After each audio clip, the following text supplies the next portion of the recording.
Who you are, just like in Romans 3. See, we about to blow across the world just like a day that's breezy. This motivation for the people and this classic Bible teaching say, make this for my people that don't get to see me. Trying to remind you who you are, just like in Romans 3. See, we about to blow across the world just like a day that's breezy. This motivation for the people and this classic Bible teaching. Hey, hey, hey, hey, hey, hey, hey.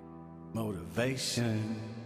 Thank you guys for what you do for HBCU athletics. This is a fantastic avenue for all of us. This is our ESPN, so we love what you guys do. Brian, AD, Roy, all you guys at BCSN. We really appreciate what it is that you guys do for us.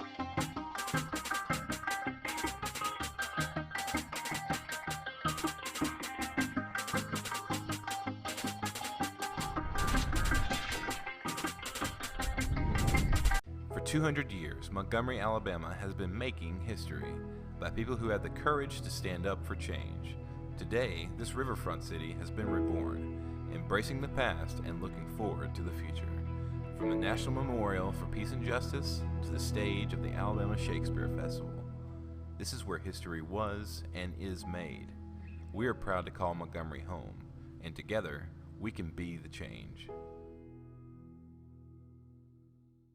From novice to aficionado, find yourself here. High quality cigars plus personal customer service. Slow Burn is Waco's only mobile cigar lounge, featuring a meticulous, curated collection of premium cigars. Visit our website, www.slowburnwaco.com. That's www.slowburnwaco.com.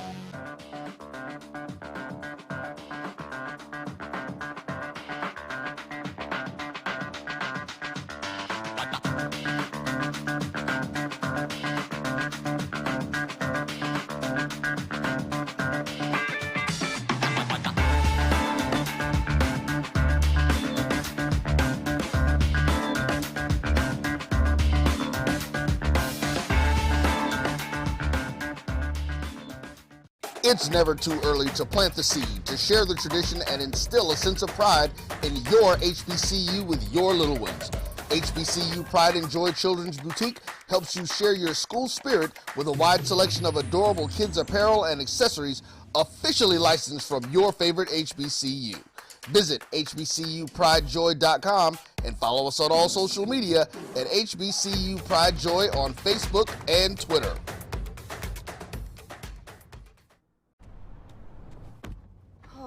That spin class was brutal. Well, you can try using the Buick's massaging seat. Ooh, yeah, that's nice. Can I use Apple CarPlay to put some music on? Sure, it's wireless. It's something we all like. Okay, hold on. What's your Buick's Wi-Fi password? Buick Envision 2021. Oh, you should pick something stronger. That's really predictable. That's a really tight spot. Don't worry, I used to hate parallel parking. Me too. Hey. Really outdid yourself. Yes, we did. The all-new Buick Envision, an SUV built around you, all of you.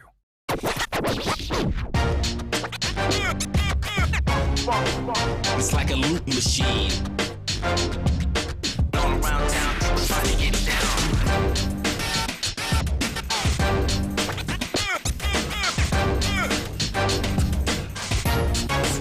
It's like a loop machine.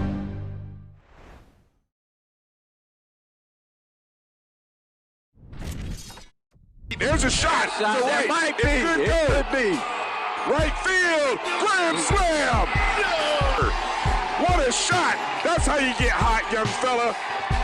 Thank you guys for what you do for HBCU athletics. This is a fantastic avenue for all of us. This is our ESPN, so we love what you guys do, and all you guys at BCSN. We really appreciate what it is that you guys do for us.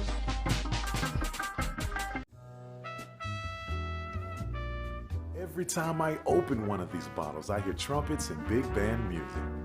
The Creole seasoning is a sodium-free and sugar-free blend that's versatile enough to put on anything. One of the first blends I developed more than 8 years ago, the Creole seasoning has an unmistakable aroma, a bold flavor, and a little heat for character.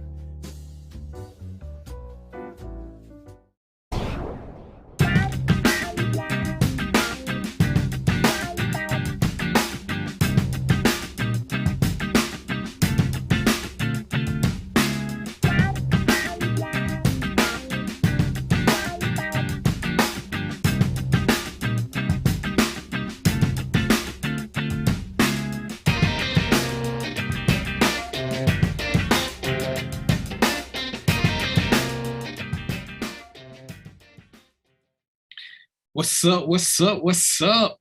It's 2022. It is the 5th of January. How the hell are y'all?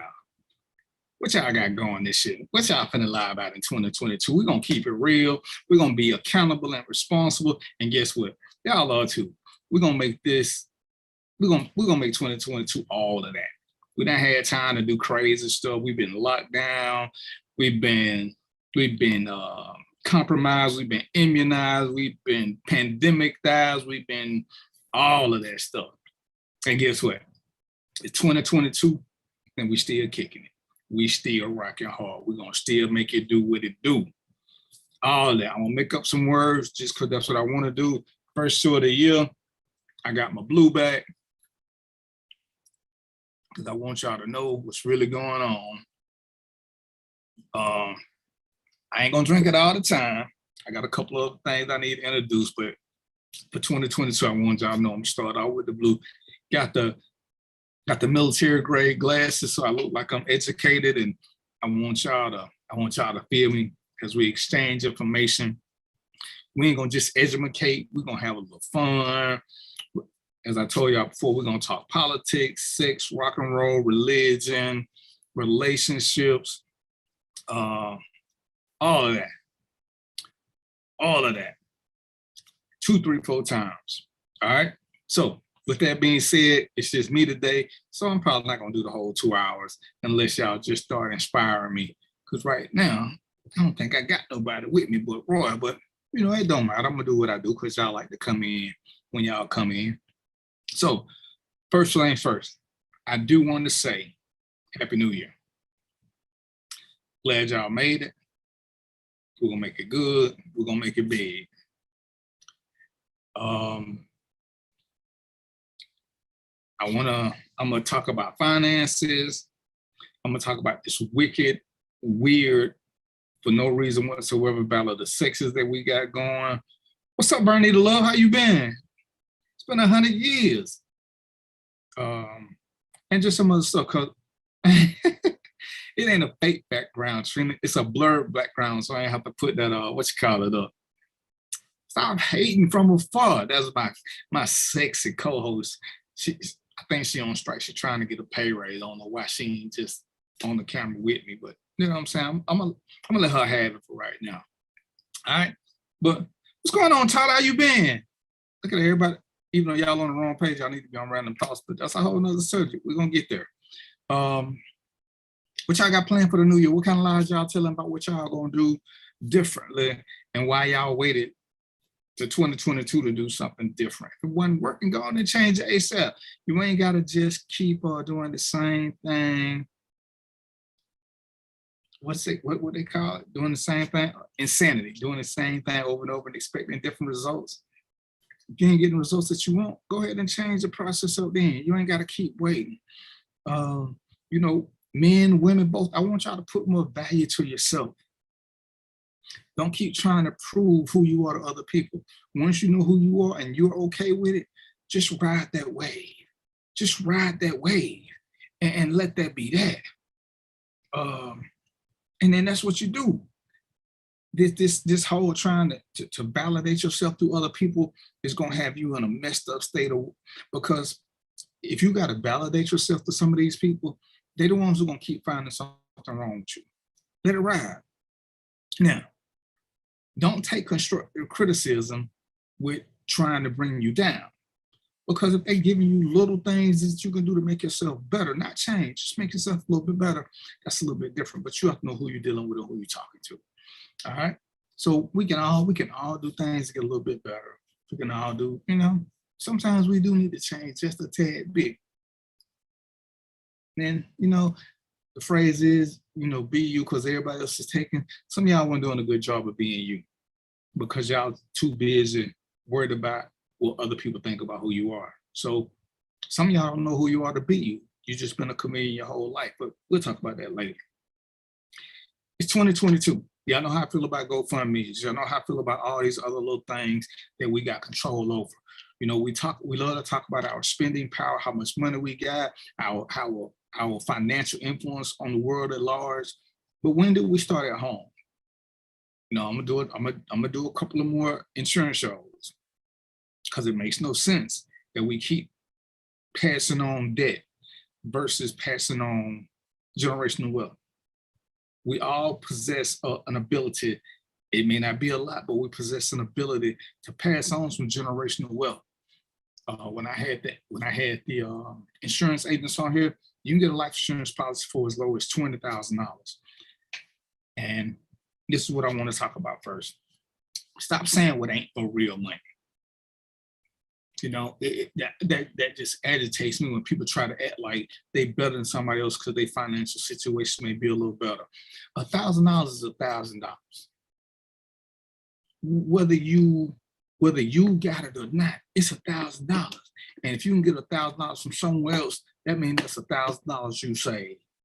You ain't gotta sell your soul, but you can do things to make your life a little bit better. You can do things to make your kids' life a little bit better, or somebody else in your generational cycle a little bit better. Death becomes us all. Ain't nobody that we know ever outlasted. I'm gonna have a death doula on the show to talk about how to deal with death and be prepared for it. What up, B? How you been, man? Mindless chaos back on the scene. Hey man, you gotta stop doing your lives like way too early in the morning. You know, old people in Geritol, we don't get up that early. But we gotta get you back so we can chop it up and start some drama. But again, everybody don't have a whole lot of money. And when somebody talk about, oh, I need this, and I'm hearing all these get rich quick schemes. And the crazy thing about it is, I honestly know some rich people. Rich people, as in, I know a couple of millionaires. I mean, I can talk to them, I can call them, I can go have lunch with them. They don't have a bunch of get rich quick schemes. They will tell you about the processes that they had to go through. But everybody who got a get rich quick scheme ain't got no money. Because something happened. Because, somebody said, they was talking about making some money. And the guy was like, man, I could take $1,000 of Vegas and I come back with 10. Well, if you can do that, player, why don't you go to Vegas every week? It's 52 weeks in a year. If you can make 10 grand a week, that means you can make $500,000 in a year, according to what you're saying, but you ain't got that kind of money. Oh, because sometimes, you're right, sometimes you look, because we all know the house always wins. What's up, Antoinette? Oh my God, I'm trying to get my father to sell me my great grandmother's house, $20,000 to help get him out of debt so he can leave something to his two brats. Why they gotta be brats, Antoinette? Oh, something else. Happy New Year to you. But it's ways to do it that don't cost a whole lot. I'm gonna post, I got some charts that I'm gonna post for people to save up money. And one of the good things I like about the charts is it will tell people how to save up $600 a year, because savings seems to be the problem that most of us have, because a lot of us are living from paycheck to paycheck. A lot of us are between loans. We robbing Peter to pay Paul. So I'm gonna give y'all some things to save as little as $600 a year up to $20,000 a year. You pick what worked for you, but start saving some money. Find it somehow. Like I say, even with the life insurance, the renter's insurance, things happen. Be prepared for them. These are things that we have total control over. Total. Putting some money to the side. I mean, if you got to give up drinking, if you got to give up cigarettes, all these things will take care of some things, because cigarettes ain't cheap and liquor ain't either. But we keep investing in those things, and they have no return on interest other than to make us feel good or take us out the moment and give us a getaway. And I ain't knocking that, ladies and gentlemen. Sometimes we do need to get away. Sometimes we do need a break from the monotony. We need a break from the norm, get out of our routines. But sometimes you can't afford it. Sometimes it's just not happening. So what do you do in the meantime and in between time? You set up a process where you could get to that. See, one of the things I learned a long time ago is that normally by this time people don't got their little credit card bills back and they see how much they spent for Christmas. I don't do Christmas, so it don't work. It don't bother me. And they don't spend a ton of money. Now they got to figure out how to pay it. So you spend a ton of money in December. You spend 11 months paying it back. Just repeat that whole cycle again. Now, if you take one of the things that I give you, that I'm gonna post, about how to save $600 a year. Then let's say you put that as your Christmas budget because you done saved it up. So when you spend it, you're spending it for money that you've already saved. And boom, it's there. I can't save money. My family's too needy. But you know, Antoinette, it ain't as hard as it sounds. It's really not. If I can get you to save $5, $10 a week,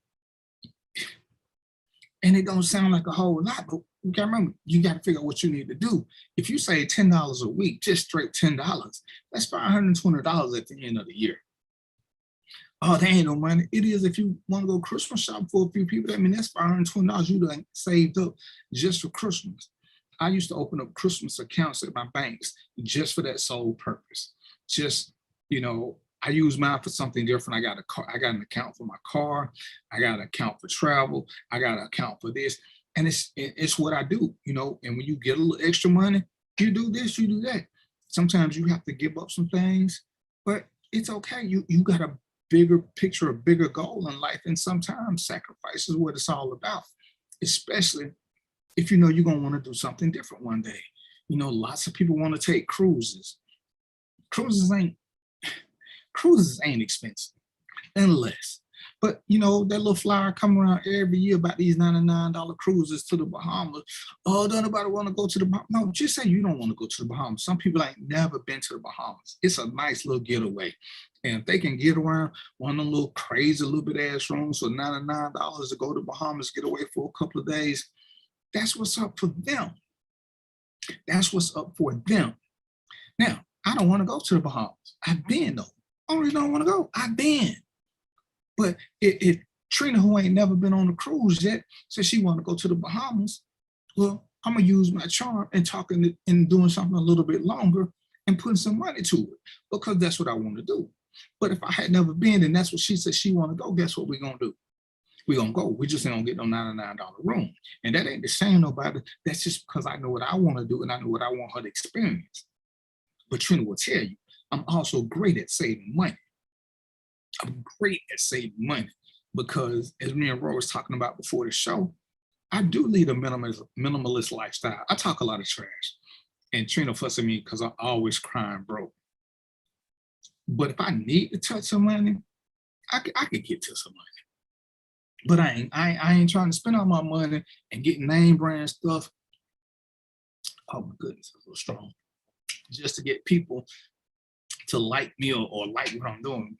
I could care less what they think. You know, that's on them.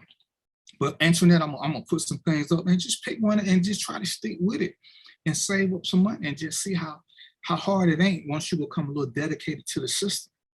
But it does require a little bit of intentional fortitude, some stick-to-itiveness. But it can be done. And just make it happen, especially if you know you want to do something in the future. And that's one of those things you're keeping the family out of your pocket. Yeah, I do. I do. Because people will love to spend your money for you. It's the reason that I narrowed down my list of people I even deal with when it comes to money, because everybody wants to say what it is they think I'm doing or what they think I got. And there's some things that we got because we don't go out and spend a ton of money. Because I'm not, because I'm just not. Teach a man to give a man a fish, feed him for a day. Teach a man to fish and feed him for life. And people know that they can keep giving you money or crying broke or getting you to feel sorry for them. You're creating more and more dependence. You're becoming a professional enabler. And I ain't telling you to let your family starve or nothing, but like you doing, they can do too. And it's too many times people cry about, man, I ain't finna get no job making this. Oh, that's all they paying. Dude, if you got $0, if somebody gonna offer you a job paying $6, that's $6 more than you start out with. Oh, nah, I could just borrow some money from you. And too many times family members get caught in that cycle. And Antoinette, all you're doing is pulling from you. So unless you just enjoy philanthropy through your own family and not doing nothing else, it's not fair to you. You know, at some point, hey man, Burger King, how they look, Walmart, Amazon, all the little places behind you might not like it, but shit, get over it. If you don't like it, then best thing I do is let you go hungry for a little while, because I can't keep carrying that load. Now there's some family members that we help, but we don't help them on a monthly. We're not finna be a bill payee for them. That part is insane, and that's where they try to take advantage of the relationship. And sometimes, you know, you gotta let it go, because as long as they can beg and cry and whine about it and get you to feel sorry for them, that's what they're gonna do. And you know, it sucks, but you know, as they say, that's when you gotta give them that tough love, Antoinette, and you gotta be like, listen, this ain't happening. I keep giving y'all money, y'all ain't paying back. Oh, I'm gonna pay you back. As they say on all the judge shows, oh, when my stimulus check come, when my income tax check come, if anybody tell you that lie, you ain't gonna get it. Right, Amina, what's going on, Amina? Happy New Year. A little bit of something beat a whole lot of nothing. You know, I talk about the time when I took a job at Burlington. It didn't pay much, but it gave discounts for bow ties and shoes and stuff that I wanted to get. I wasn't there for the money, I was there for the benefits. I was making more money doing other stuff. But because I'm a minimalist and I had a little time, I'm like, man, I can get these for 6 hours a week to get this discount on these bow ties. That ain't less money I ain't got to spend. That was my thought process. But other people would rather just do whatever it is they do and let them live their life. And that's why I'm at. Let everybody live their life. But the life they live is the life they create. If you don't want to do nothing, then don't expect nothing. You know, one of my friends had said, you know, he wanted to go on a vacation with his family, but ain't nobody got no money. So wherever they were going to, he was gonna fly. Everybody else want him to chip in for their tickets, but they want him to chip in for first class tickets. Insanity. They ain't never flew before, but because he flying first class, they should fly first class too, because they family. Well, y'all don't even have flight money, much less first class money. Now, what you do is what you do, but understand how you're creating dependency. It's something that if me and Trina go somewhere, we flying first class. But if me and Trina were to go somewhere, and I'm just use Roy for example, because that's my boy. If Roy and his woman want to go, if they can't afford first class tickets, it's not my job to give them first class ticket money. Roy need to explain to his woman that, hey, we don't travel, we going to the same place, we don't have to travel the same way. That's the insane part of it, where people want to be equal to us without doing what we do. I mean, I'm 56. I retired from one job after working 22 years. I put in my time to enjoy the benefits. I didn't put in my time to enjoy these benefits to share them with somebody who don't want to work, who don't want to put forth the effort. Man, you better than me. I could have never did that. You're right. That's why you can't do what I'm doing. And that's okay. That's okay. We can't keep pulling people up who don't want to be brought up. Because then we get in a financial bind, and all of a sudden we hate these people that we've been taking care of. Well, and of course we don't do it for thank yous. But what's the return on investment? It can't make you feel good if they treat you like shit. They ain't doing nothing to make you to be appreciating what you did for them. So why are we doing it? Is your conscience bother you that much that you need to get off of that? What's going on, oil man? I need to talk to you, man. I need some more oils. So, you know, why is it we feel the need to keep trying to drag people up with us? If they want to stay as bottom feeders, let them. But you ain't got to keep being at the bottom feeder. I mean, that part is just insane. I know people. One of my friends is a millionaire. He will not lend money because he don't want to start the bad habit. Oh man, you got $1 million. You could lend me 700. You're right, I could, but if I start lending everybody 700, then what am I gonna have? Nothing. When you can just go out and do this, it's say, it's something quick. I can give you a job, man. I don't want to work. Why you can't just give it to me? And that's that thought process. You don't want to work for yours, but you want me to give it to you, but you're gonna pay me back. It sounds cute, but if you're gonna pay me back, where you gonna get that money from? Because if you're gonna make the money to pay me back, why you just get the money to save up so you could afford it on your own? And you gotta in a lot of instances use that mindset why you ain't did it already. Unless it's a true and viable emergency. Even then, you know, at a certain age, you should be planning for emergencies. Emergencies shouldn't just catch you broke. You know, the flat tire. Tires ain't like in my day. Back in my day, tires was $400. Tires now is like $150 a piece. So why you ain't got some money saved up for your tire? Why you ain't got money saved up for a tune-up, knowing that all cars need tune-ups eventually? All cars need oil changes. Man, this happened. You know, oh man, I blew an engine. Something you don't prepare for, but you should have been saving money, which is what I'm trying to buy a whole house. Right, and you know, and that's an investment. And you know, speaking of old houses, listen, passing this myth on, and it's a myth that everybody can be rich is a lie. And we keep coming up with these crazy scenarios which don't make no sense. They sound the part, but they don't make sense. And I'm gonna use Antoinette because she gave me round numbers. Antoinette can buy this house from her grandfather for 20 grand. 20 grand. Let's just say the house has 5 rooms and she rents each room out. And let's just say $1,000 a month. That's $5,000.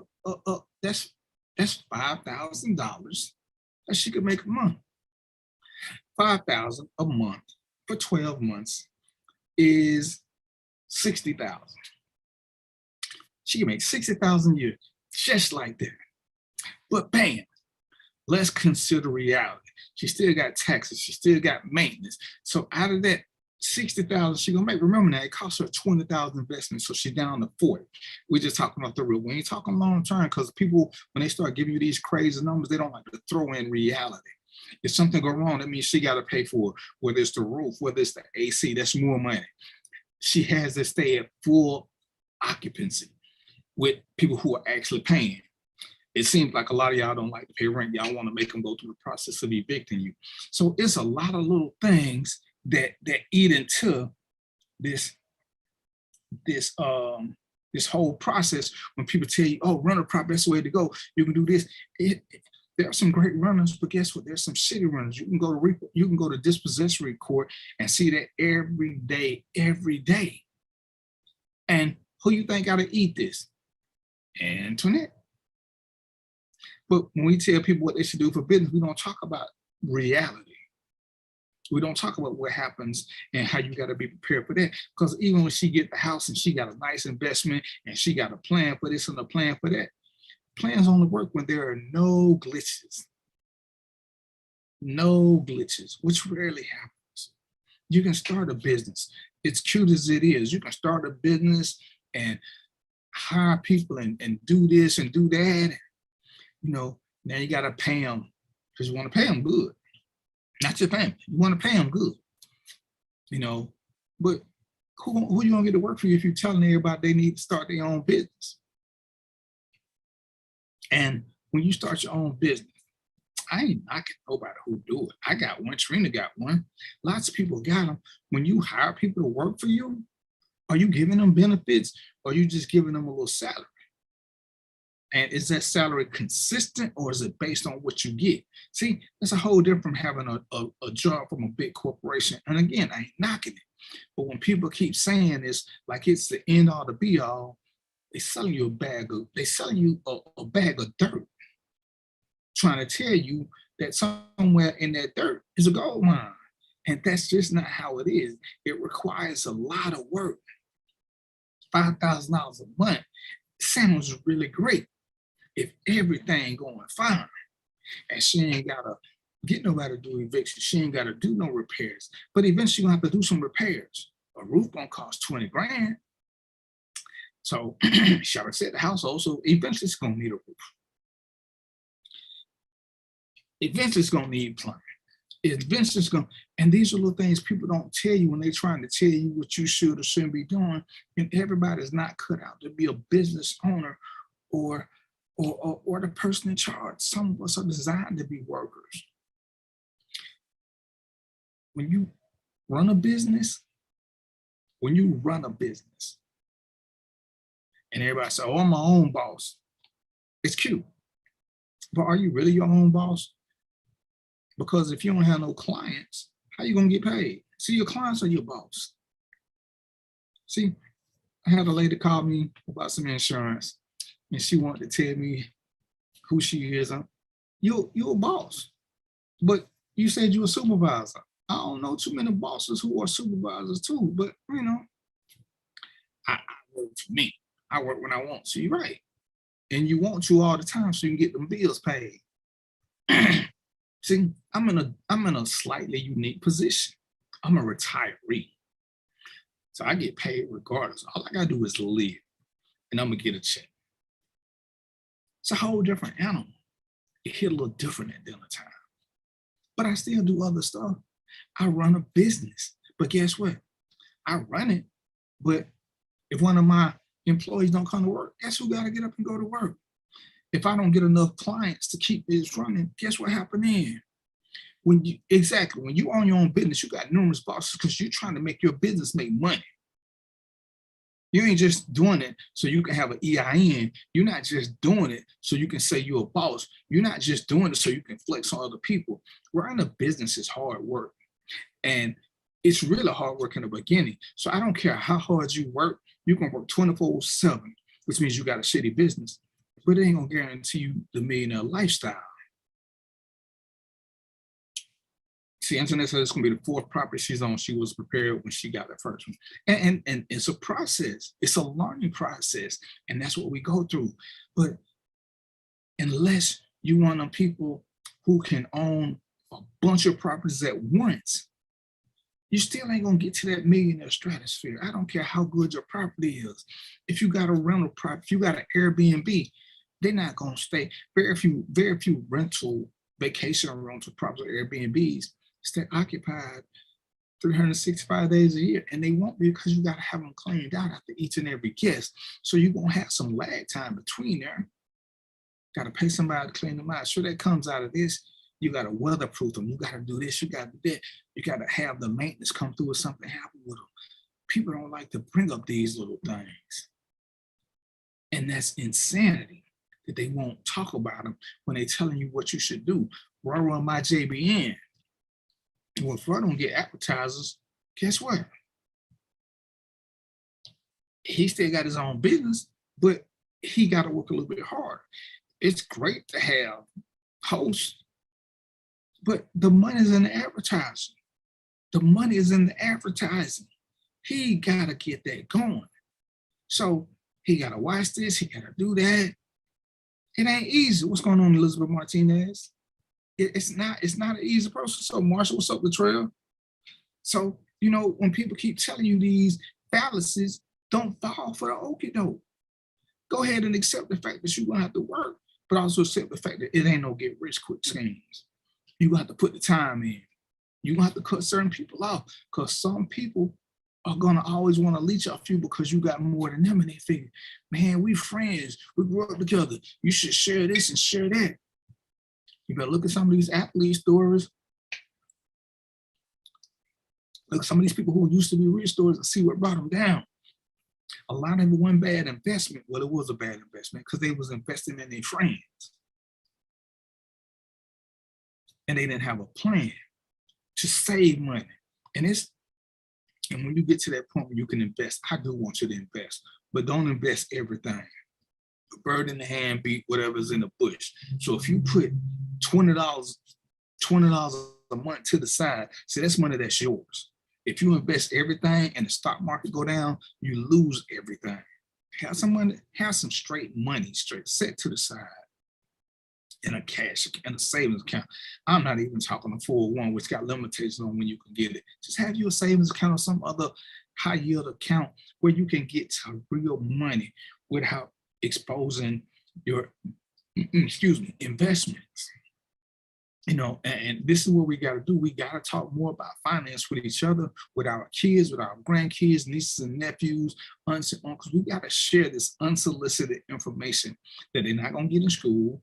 They're not going to get on YouTube. We got to let them know what we've been learning about money that some of our parents couldn't tell us because they just didn't know. One, because they was bad parents. They just didn't know. Their parents didn't know. We know better now in this age of information. And in this know better phase, know better, do better. Each one teach two. We have to start having these conversations. You know, me and Shrina was talking today about why they don't teach. Before you graduate from high school, you should know how your paycheck is going to look. You should know who FICA is, what they're going to take out. You should know how all of these things work. You should be able to do you should be able to do a budget spreadsheet before you graduate from high school. See, that should be mandatory. All this art, music, and all this other crap, it's cute. It ain't a life-saving skill. Knowing how to deal with money is a life-saving skill because you can get paid. And, you know, for those of y'all who can remember y'all first job, when they tell you what your pay was going to be, and I'm just using round numbers because y'all old like me. Minimum wage is $5. You're going to get $5 an hour. We all chilling. We work 10 hours. We know we got this $50 coming. We cannot wait. Man, we get that check. You see 26% gone from FICA. They took some. Your $50 check is $23 and some change. You're like, what the hell? Because ain't nobody told you about none of this. Because all through your educational process, people kept leaving out little stuff. Get a job. But you better understand this whole little tax thing. You better understand all these people who are going to get some of your money before you do, so that you can plan. If you need $50 to go to the concert, you need to work a little bit more than 10 hours because you can't plan that. You got to know what's coming out. So when you need this $50, in reality, you need to make sure that you done made about $80, $90 in your paycheck so that when that third is gone, you still there. Nobody talks about that. We have to start explaining this to our kids. We have to start explaining this to our circle. There's still a lot of adults who don't know this. Whose fault is that? It's ours. For those of us that know and still don't share, why not? And even if they don't, you know, just start having a conversation. Start having a conversation. Talking about money and death are uncomfortable conversations because everybody want to act like they know something. And we just let it ride out. But, you know, in 2022, we will have more uncomfortable conversations. And it's okay. Because life ain't always going to be pizzas and cream. Some days you're going to hit that brick wall head on. You want to have a plan? See, Antoinette, what's your family's plan when they hit that brick wall? Let's call Antoinette. She going to feel sorry for us. Antoinette got to just be like, yo, I ain't got it. Yes, no, I ain't got it. What happened to the last one I gave you? You know, my mom used to always tell me growing up, you can borrow money from me, but pay me back. If you need to borrow it again, pay me back first, then ask to borrow it, you know? So, Mom, let me get $50. Man, I need $75 now, but I need to pay her $50 back. Let her touch it. Mom, can I borrow $75? And she taught me that process, and it was something I learned because I'm like, why I gotta give her that? Why can't you just ask for 25 more? Because I ain't proved I would pay her back yet. All right, says the arts and sports are crucial to I ain't knocking them. And emotional intelligence, knowing money management is important too. It's not instead. You're right, but if they making it, see, right now they're not teaching it. So if I gotta pick one, all right, if I gotta pick one, I would get rid of that. So instead, and I would make it instead of, because, you know, they come up with this new math that ain't nobody figured out yet. So something got to go, because I don't believe arts and crafts should go. I believe they do need wood tech back and all those mechanical shops they did. What's up, Doug? Fresh Happy New Year. I do think we need there needs to be a whole reform of the school system. I've been working on that slowly but surely. But, you know, people don't like change like that. And they say they will, but, you know, we all know they won't show up when it's time to. Because I'm still trying to figure out why Columbus is a holiday. But that's a whole nother show. Anyway, Happy New Year. And, you know, you get arts and stuff early. You don't need them to graduate. And I'm talking specifically about 11th and 12th grade now. Because, yeah, you can get art and PE. You can get all that. You can get music. And if you want to continue those, that's fine. They shouldn't have nothing to do with graduation. Money management, The whole financial thing, that needs to be, in this guy's opinion, those need to be mandatory because there is no way you can hit it. You can hit it. I mean, lots of kids don't care about sports. Some people don't care about art. I mean, I took it because I had to, but I was in the 8th grade. You stop answering your baby brother. Hey, I know the feeling. But yeah, we just got to do better with the financial conversations. We got to do better with making sure they understand. Yeah, you want to expose them to stuff. My little girl, oh my God, my little girl is in the entertainment like it ain't nobody's business. But she also getting this money part. So yeah, if that's something that she just stays with, as she keeps going back and forth, oh yeah, then you know, you got the 101s, 102s, 103s, 201 that you can take when you get there. But we can't get it. Who's she flirting with, Doug? Trina, who you flirting with, Doug? Hey, Doug, good looking out, bro. Good looking out. So yeah, this is what we got to do, because everybody ain't gonna have it. Some don't have a clue as to how to get it other than asking other people for it. You ain't gotta work hard, but you do need to work smart. You ain't gotta work hard, but you do have to work smart. What's going on, Bishop? I never got my call. What's going on with you, sir? You can pick the wrong thing to work hard at and you're not gonna get nothing. You can pick the right something, let's just say, pretty much anything dealing with computers. You don't have to work as hard, it pays a little bit more. Plumbers get paid good, but it's some hard work in there. It's not always hard. I did a little plumbing. You just gotta be smart about it. And you know, one of the best things my dad ever taught me, and this is why I kept the job that I didn't really care for, do what you have to so that you can do what you want to. When I started looking at the retirement process, how long it was gonna take me and the benefits of it, I gave up wanting to keep having jobs I like or this or that. Being retired 44 was a blessing. And I mean, I could have kept going for a few more years, but I was fully vested. I got insurance, I got a regular paycheck. I know people who have had 5, 6, 7 jobs. They made good money. But all it took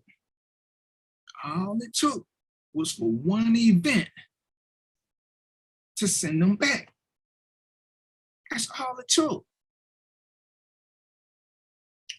Who wants to be in that position where you don't have a backup system? You know, I tried to cut my finger off a few months ago.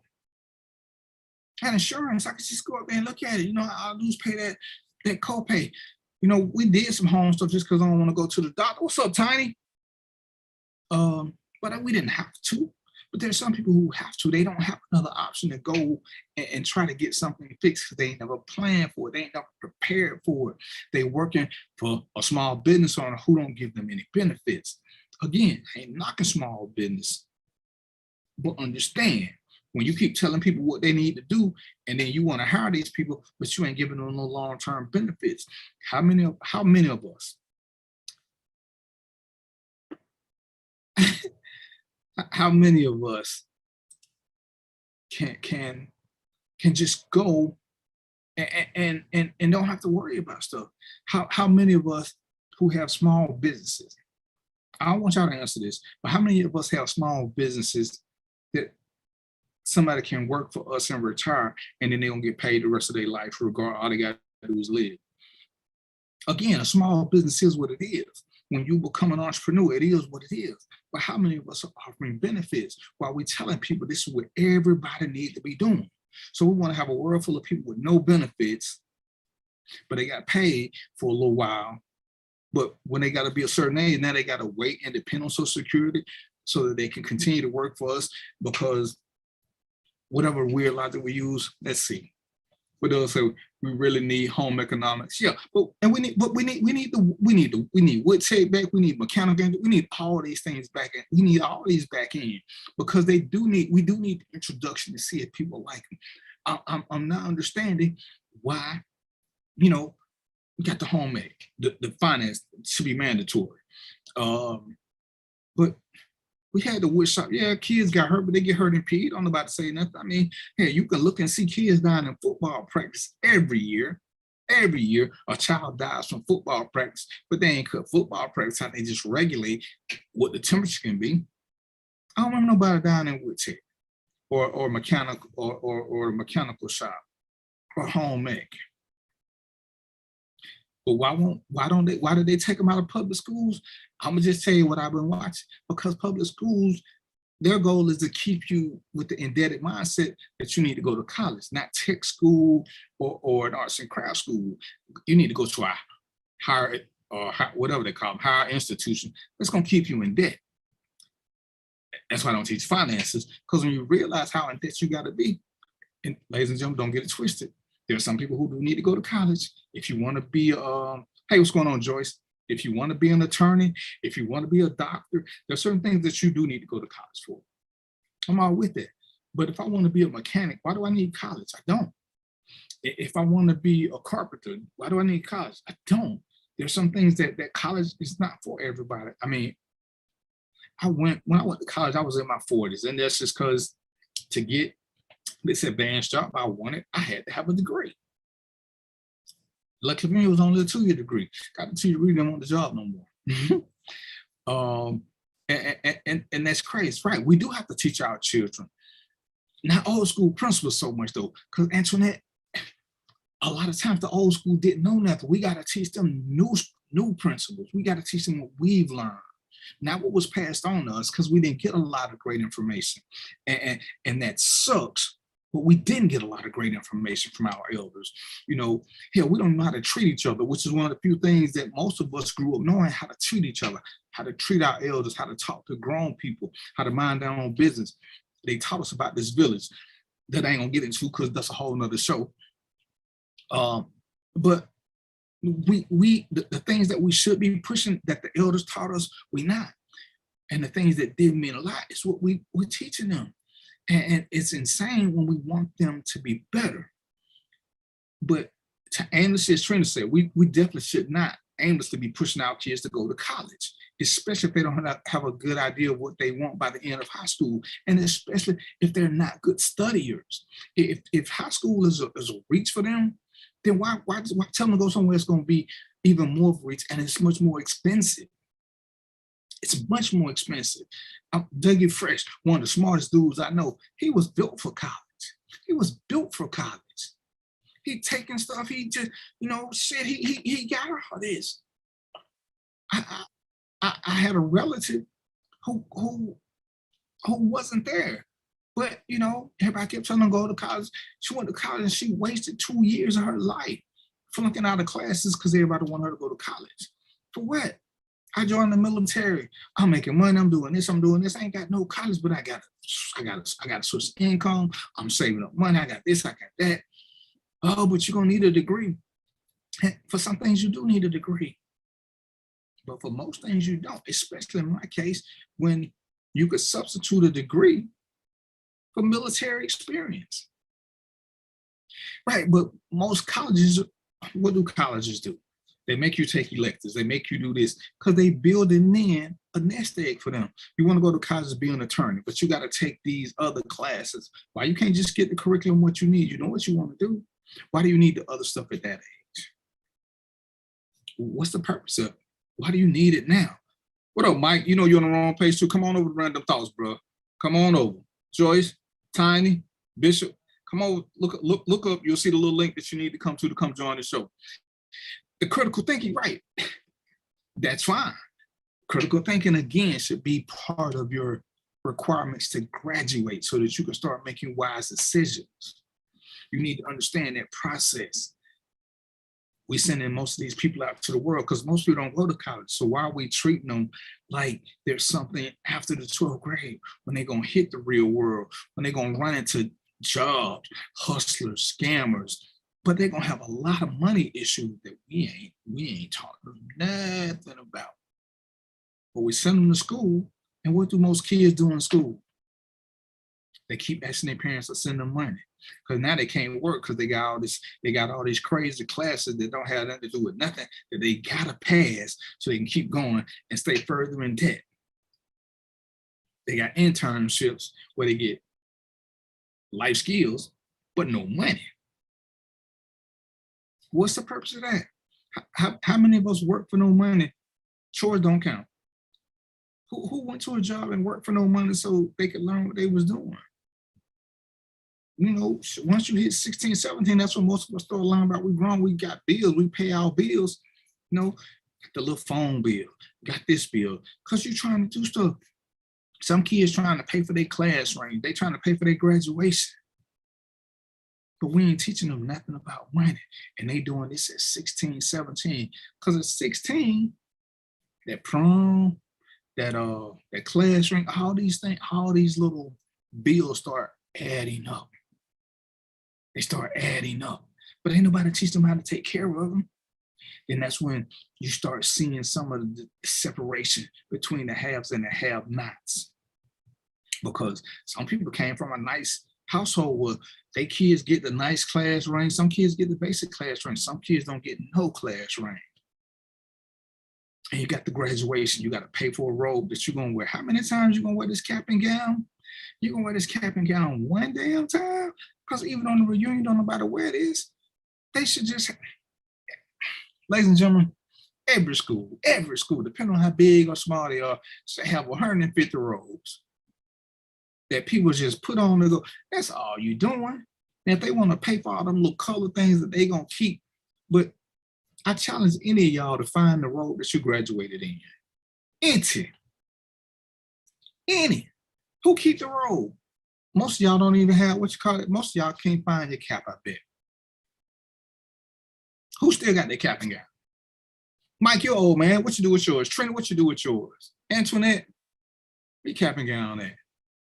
Amina, I know Amina been to school. She a psychiatrist. See, you got to go to school for that. Roy, where you at? You got your cap and gown? Roy went to college. Anybody got their cap and gown still? But you pay good money for it. My mama got my class ring. Trina, did you ever get the class ring? Who got y'all class ring?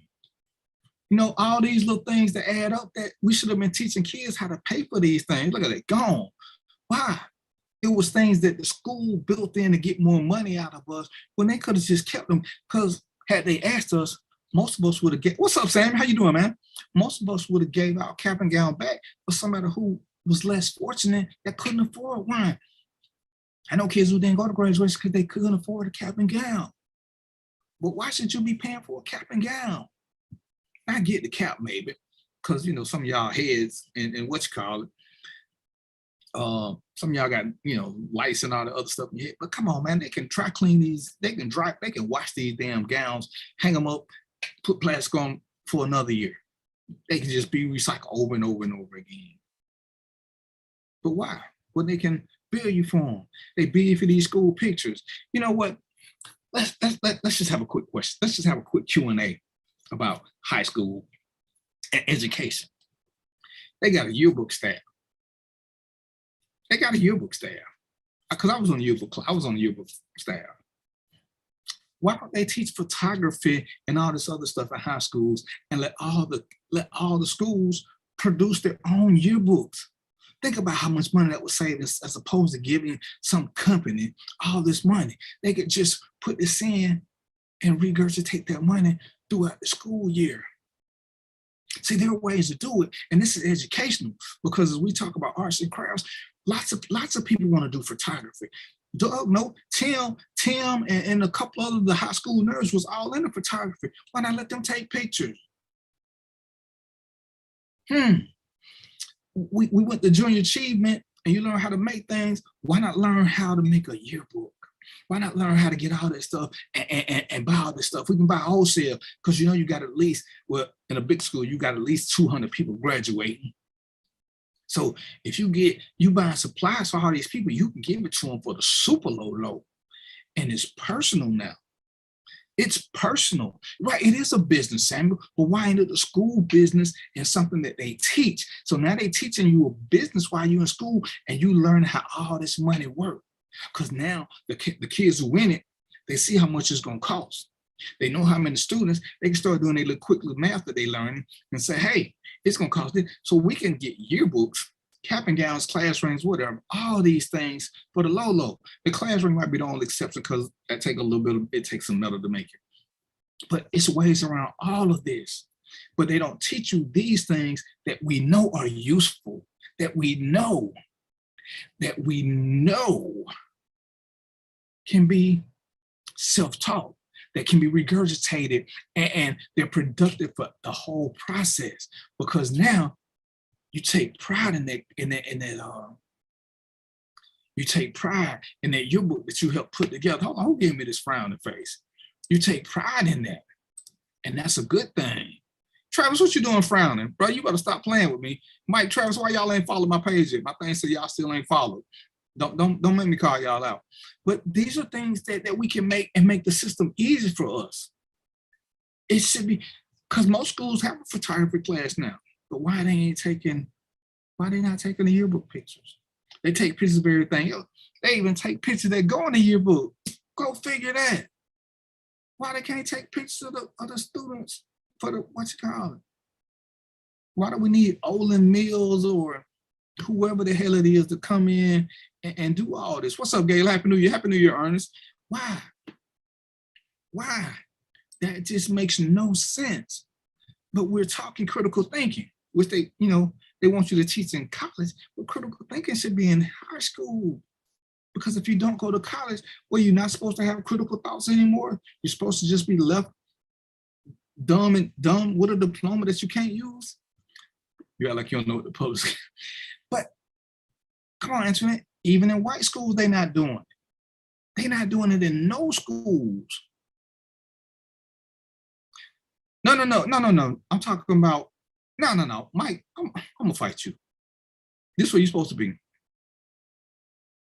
Right, but did they teach you when you took econ in school? Because I'm probably a little bit older than you. They teach you about taxes and how paychecks work and FICA and Social Security and all that. They teach you how to start budgeting for stuff, how to open up a bank account. So that should be one of them things. They should make you open up a bank account in school. They make you do all this other crazy shit that you ain't gonna. Why don't they make everybody open up a bank account? See, with some of this money that they save, they give everybody $5 or $6. Open up a bank account. Just so they'll know the whole process.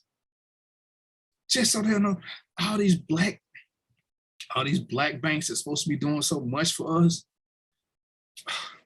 Come on, it's a whole lot more things that we can do and make the system better, easier.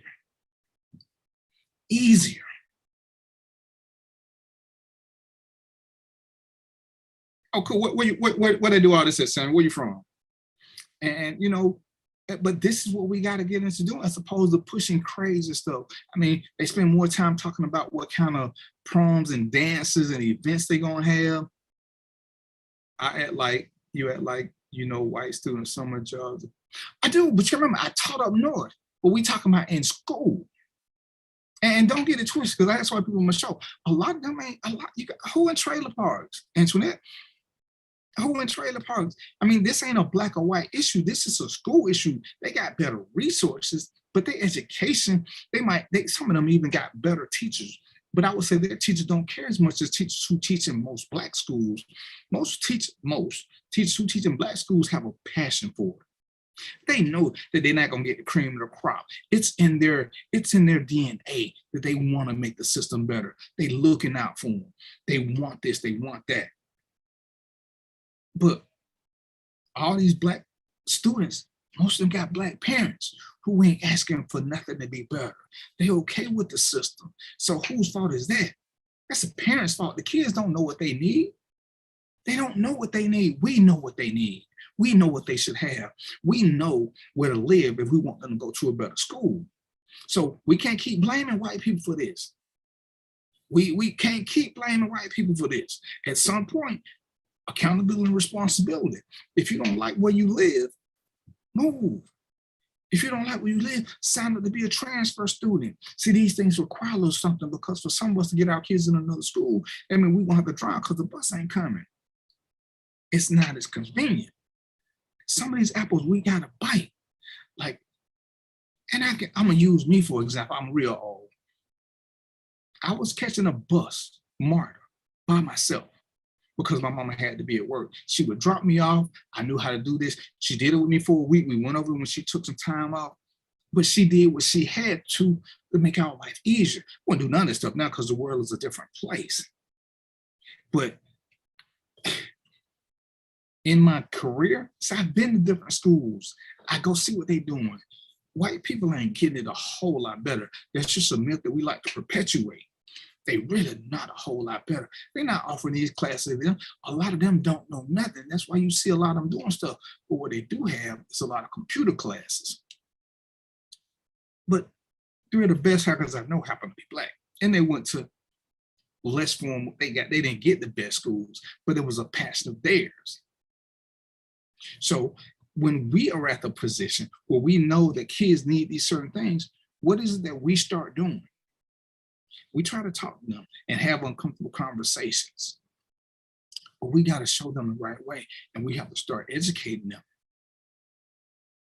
And it's kind of like with this pandemic, what I saw with a lot of posts is a lot of us came to appreciate teachers even more, because some of us, and I'll use us in a general context, some of us had trouble teaching our own kids. Imagine a teacher who got 20 to 30 kids, who got kids who can't stay focused, who got kids who asking questions, who got kids who won't do stuff, and some of them was your kids.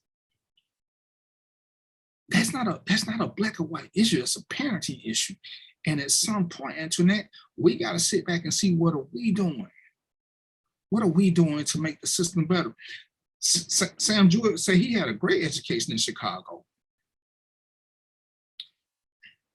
I ain't never went to school in Chicago.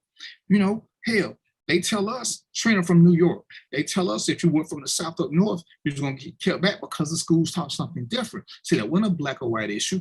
That was a regional issue. It had nothing to do with whether you came from a black school or a white school. At one point, we were taught to believe that New Yorkers knew more than us. See, so there's some things that ain't got nothing to do with race. It's got to do with a mentality. Because I would bet, I don't know if Doug is still on here, but I would bet that Doug is one of the smartest people, period. That's just who he was. He went to Atlanta public schools. See, they can offer you whatever they want to. Some people get more, and some people just get what they get. Some people demand more. Me and Trin talked about this earlier. You know, why some kids don't function well is because they need to be challenged more. They have to change their circle. But what we can't keep doing is blaming everybody except those that don't go to the PTA meetings, those that don't go to school board meetings, those that don't participate. Me and Trina went to a PTA meeting, and if you take me and her out of the equation, we only 2 people. We could probably count the rest of the black people that were there on the same hand. Same hand. So you figure that now, and me and them for one child. So where they at? But when you have a football game, you see a bunch of them, but they can't come to the PTA meeting, but they can come to a football game. They can come to a basketball game. See, we have different priorities. We got screwed up priorities, and we pass some of those screwed up priorities along. Mike, do you teach? Because I'm trying to see if I got a teacher. Speaking of, I'm gonna have a show with teachers. We're gonna talk about critical race theory. We're gonna talk about some other things, because we gotta understand the educational system from educators, not from what we think on the outside, because a lot of us look from the outside and think we know what's on the inside, and we don't. We think we know based on what we saw when we were there, or what our kids may be telling us, but do we really get involved? Even though most of us are aware that inner city public schools receive less funding because they predicted those students are less likely to succeed anyway, which is true.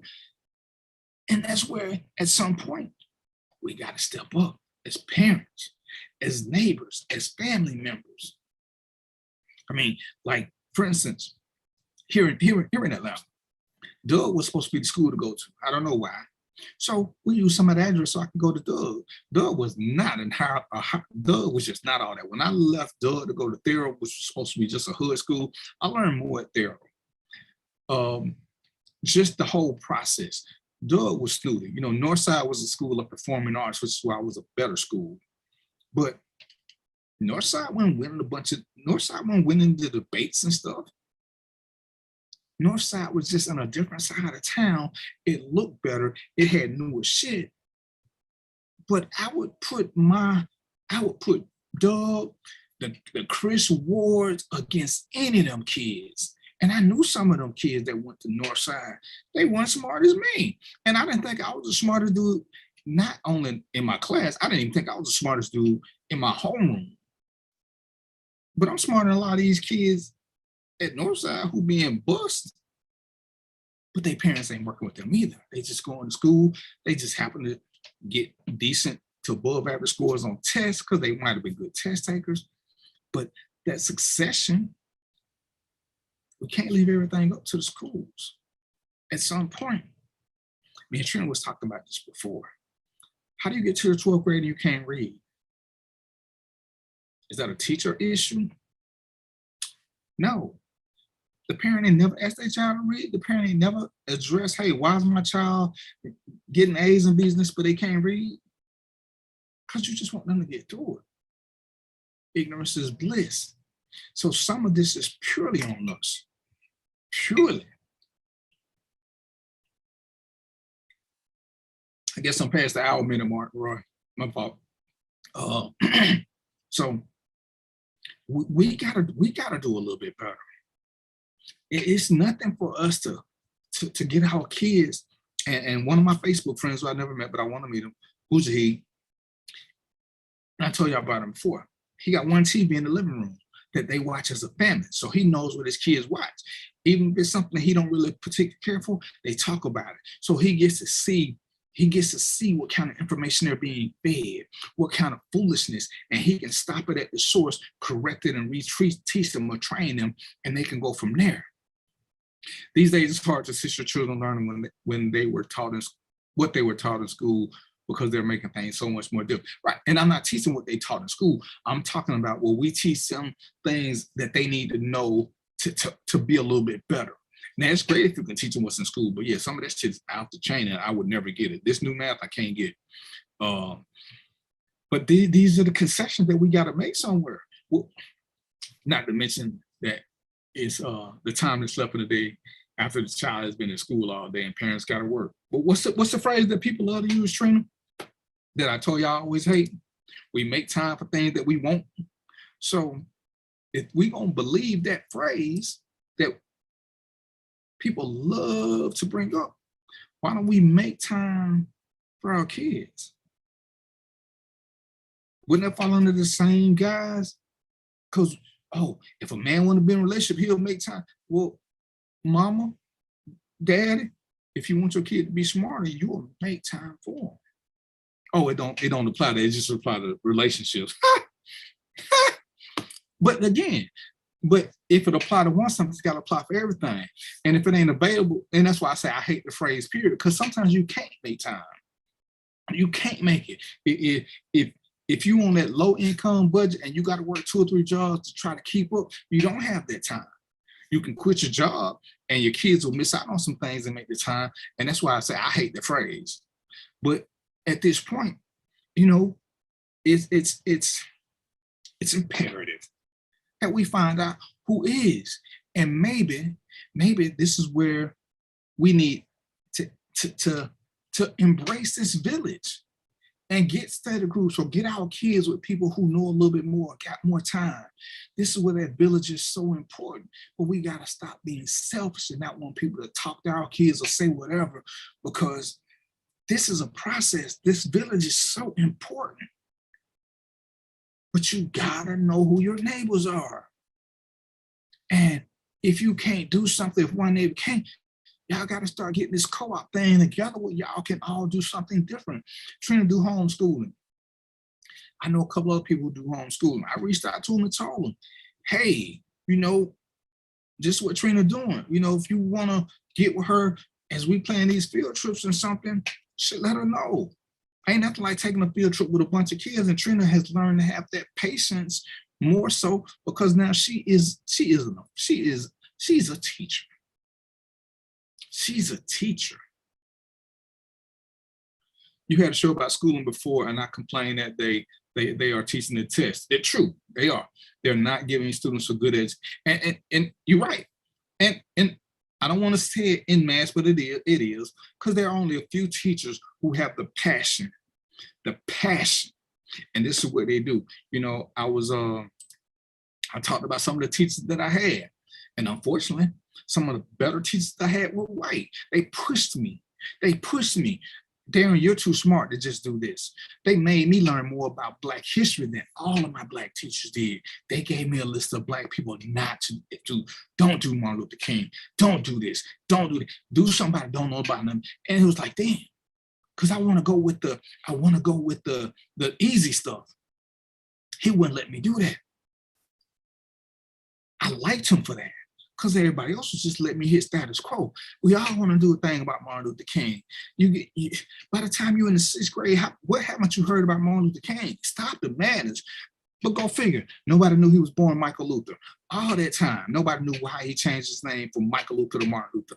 And this is one of the things that my teacher, the white guy, made me find out. And it's like, damn, there we go. Oh my God, people say they won't support. Uh-oh, y'all going too fast.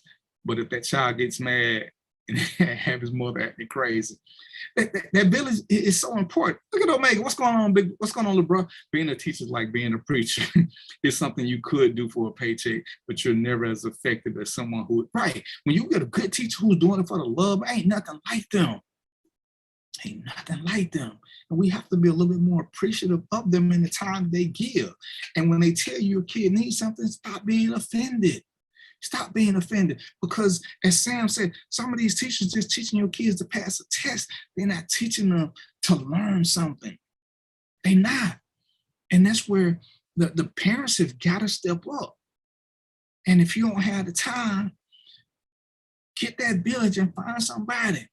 You got, you know, me and Ernest fuss all the time about some of the curriculum. And it ain't because I don't believe in what he's doing. It's because I want them to do a little bit more.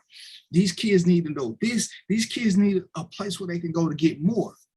So as you were saying, parents have to be involved. Yeah, they got to be involved at some level. If they can't be mentally involved in the educational process, then they got to be involved in finding a village where their kids can go somewhere to find a safe haven where they can study and get that brain food. That's imperative. Because if we don't, I mean, look at how some of us got to be where we are. Most of us didn't just sit back and keep waiting for stuff to come. At some point, we sought knowledge.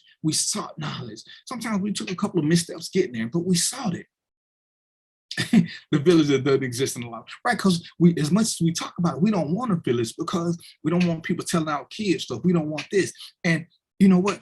Since Trent is here, I'm gonna give you a great example of this village. I think we're great parents, but at one point, our oldest daughter gravitated toward another, I think sergeant in ROTC. She looked up to her. We let her spend time with her. She became part of the village, because we learned when we had a problem, we could tell Sarge, and Sarge could say something to our daughter that made her act a whole different way. It ain't personal. It ain't personal. You never know who kids will gravitate to and want to be a sponge for. Sometimes it's us, sometimes it's not. Marquise was like, he was like a sponge to me.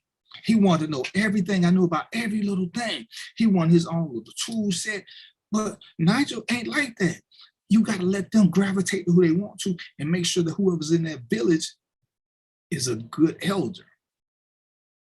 You can't keep being selfish talking about what you don't want, who you don't want around your kids, unless you got a really great reason, like they're a child molester, like they this, like they that, then you're there. But if you ain't got a reason other than your simple jealousy, then you'll waste. You know, she said some parents get too jealous when their child chooses in favor of another adult. And we got to get past that.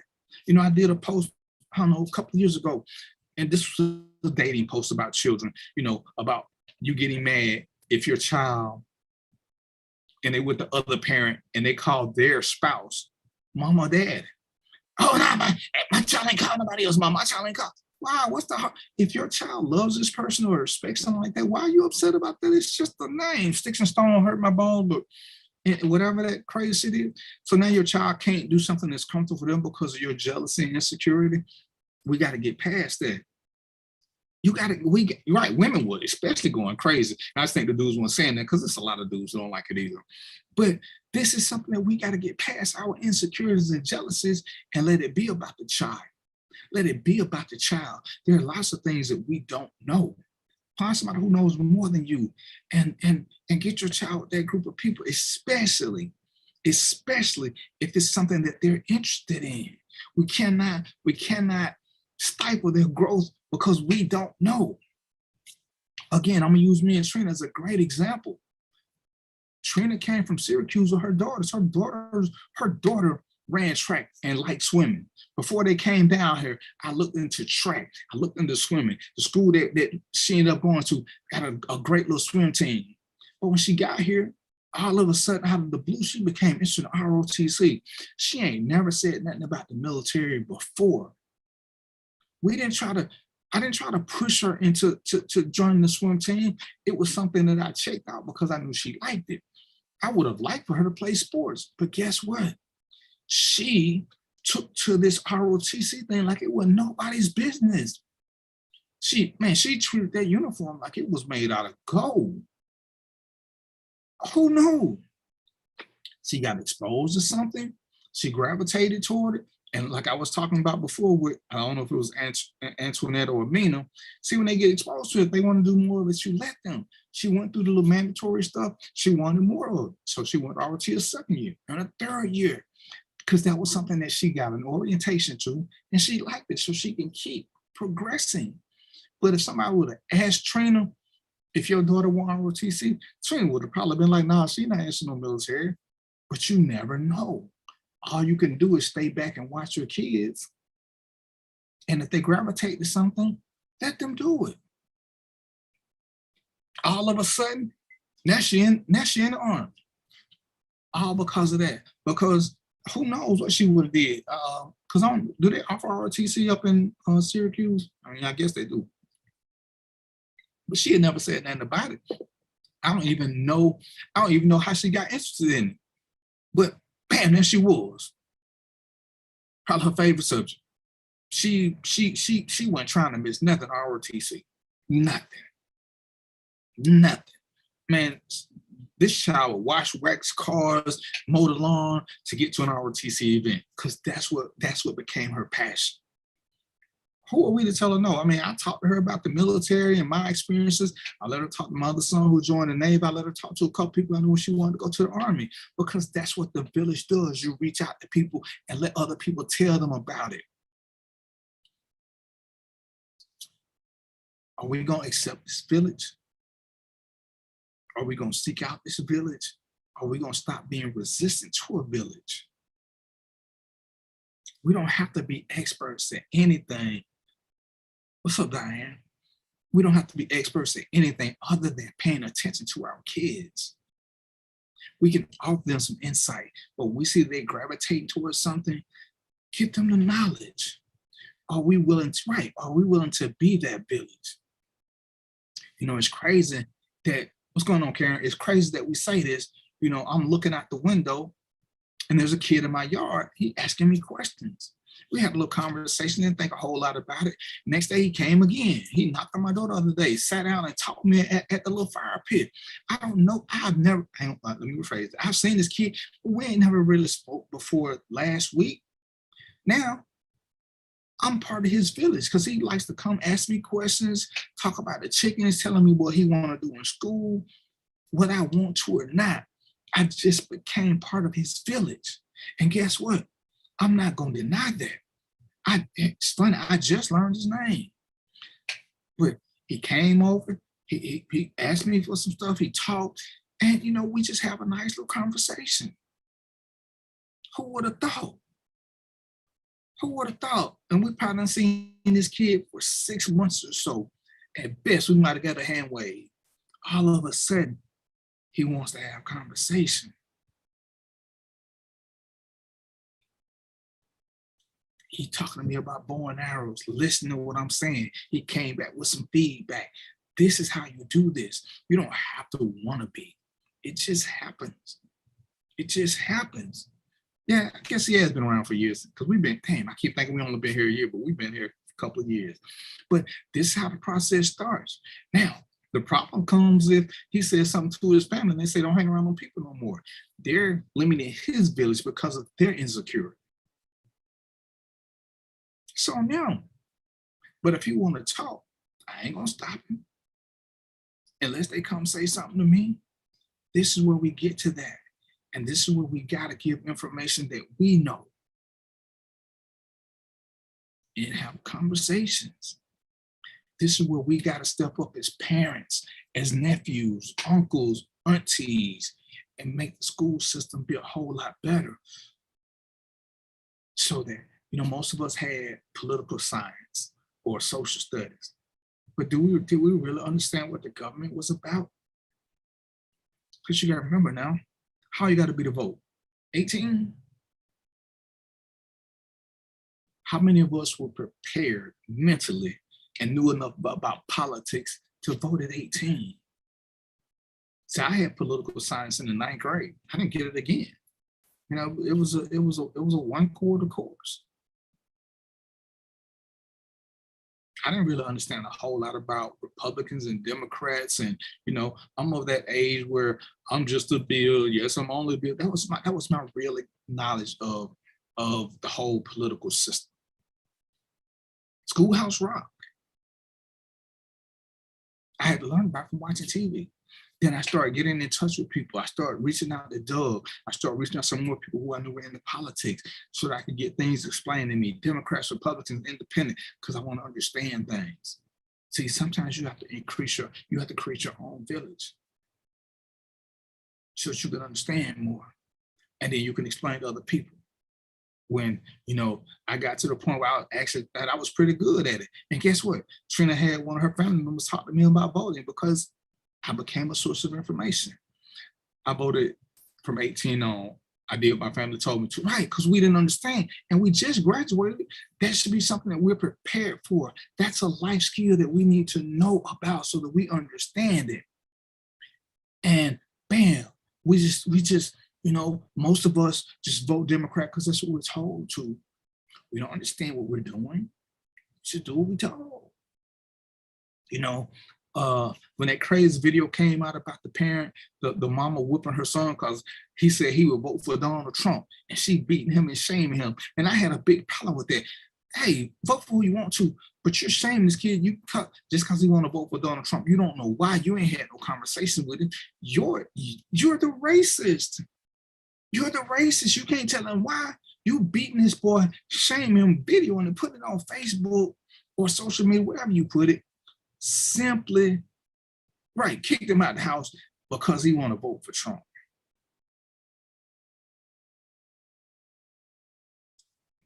What kind of lesson you think he learned? What kind of lesson are you giving him? But yeah, you shame him, screaming at him. But you ain't asking why he want to vote for him. Because most of us vote for people just because we was told to. Oh, vote for so-and-so, they're a Democrat. What's that mean? What's that mean? Our kids do stuff because we tell them what they saw, but we don't explain it to them. Our little daughter, man, she asked a million questions, but she said something that was so sweet the other day. We went and got our shot, a whole nother subject. But she wanted to go shopping. And she said, I left my money at home. See, Antoinette, my little daughter, wanted to go back and get some money so she could buy something at the store. I was going to buy her something, but the fact that she wanted to pay for it herself let me know that we're doing something right. Don't just sit back and keep asking people to do stuff for you. You get money now. Use your money to buy stuff. I made my children watch the national news 6:30 every night. And you should. And see, the only time I was forced to watch the news is one of my teachers, we had to keep up with a pollen count. So we had to watch the news just for that stinking pollen count. Still don't know what pollen count means. I ain't had no allergies. But that's all we had to watch for. We didn't have to come back with stories that we talked about and discuss it. She explained to us. And these are the things that you really can't do at home because a lot of us still don't understand politics. But they got teachers who do this. I would say political science shouldn't be an elective, and it shouldn't be a 1/4 thing. It should be 3/4 just to get it. Discussion is where things sink in, because you can watch anything and take anything away from it. If you don't have a discussion, not an argument, a discussion to understand what they saw, what they got out of it, what it means, what they should be listening to, trigger words, keywords, what this means, what that means. There's no lesson to be learned. And that's where we got to pay more attention. And that's where, as parents, aunties, uncles, elders, mentors, whatever it is you want to call yourself, we have to do better. We have to do better. Because no matter how much you work, we got time. We got time. We may not have enough time, but we got time. You know, one of my favorite things I learned is when kids say they bored, they ain't got nothing to do. Give them some assignments. Give them some assignments that require them to read. Trina would have her daughter read a book and then write a book report. See, get to test her reading and comprehension skills and her writing skills. Trina could take a nap while she did all this. And then bam, where there's a will, there is a way. You find time to get things done. You may not have the time, but hey, all time don't have to be spent personally being proactive. Like I said, once you give them assignment or exercise to do, and you give them a timeline, which is important, you're gonna do something else. You know, it's gonna take at least 2 hours to read the book. So now you can get you a nap, do whatever. Wake up. We can make these things happen. Because watching, as Shrin said, and not paying attention, it's the same as not going. Which is what a lot of classes do. They teach you to pass a test. They ain't educating you. This is the answer. This is the answer. This is why we can't regurgitate it years later, because we don't know it. It was never taught to us to know it. It was taught for us to memorize. Once we memorize it, once we didn't need no more, we could hit delete. Move on. And keep going. Man, y'all on one. I appreciate y'all. It's gonna be a good year. So I'm running down to the wire. So teachers' job security relies on the students passing the test, not the student. Right, and the two shouldn't be so intertwined. Because, you know, we already talked about, well, not we, they've already talked about the test not being standardized for reality. They're standardized based on geographical regions and what's actually being taught. And that's just one of them things where, as parents, we got to pay more attention. Because they could be passed the test. I know some great test takers. I was a great test taker at one point. I wasn't learning anything, but I could memorize like a champ. We got to pay attention to our kids, ask questions. You know, my daughter, Trina taught her about clouds and stuff. So from time to time, I just ask her about a cloud because I'm reinforcing it. And, you know, that's an orientation thing, but she's learning, she's a sponge. You got to give her some things so that she can just know this. She knows more about dinosaurs than any grown-up that I fucking know. It's insane to me how she can just know different dinosaurs. Right now, that's what she is. So why would I nix that and say, don't worry about dinosaurs because you ain't gonna need it? Because you still need things that you're interested in. They may not have any real value as an 8-year-old, but you still want to take some classes that you have interest in. You know, I wish I could have took Norse mythology. I like Norse. I mean, I like some Greek mythology. It wasn't hard for where I came from. But, you know, what's the whole purpose? What's the whole purpose? You know, it's just to say that we did something, whether you learn it or not. And just slow the process down. Have a core curriculum. a true core curriculum and make sure they got it, and give them some time for electives. But as Trina said earlier, if I said I still ain't used pi not one day in my life, not one day have I had to use pi in not nan mathematical equation. I ain't never used it at a bank. I ain't used it when trying to build stuff. I ain't never used pi. I ain't never used E equal MC squared. Never. It's cute to know, but what's the purpose? What do we know about gravity? What goes up must come down. They throw tons of things at you. And some of the most useless stuff you get over and over and over and over and over and over. See, if you want to take AP classes, that's fine. If you got an AP mindset in college is what you want to do next. Doug, and I'm picking on Doug right now. Doug should have took trig and geometry and algebra and whatever come after them. What good was trig gonna do? Basic math, a little algebra maybe, whichever one came next. I didn't know all the rest of that stuff. It was a waste of my time and energy. Wasn't what I was gonna do. To be an accountant, how much math do you need? You know, I look at some of the classes that I took, some of them that lasted 3 whole quarters, that taught me absolutely nothing. But you had to take them to graduate school, because you still weren't ready for life. You still weren't ready for life.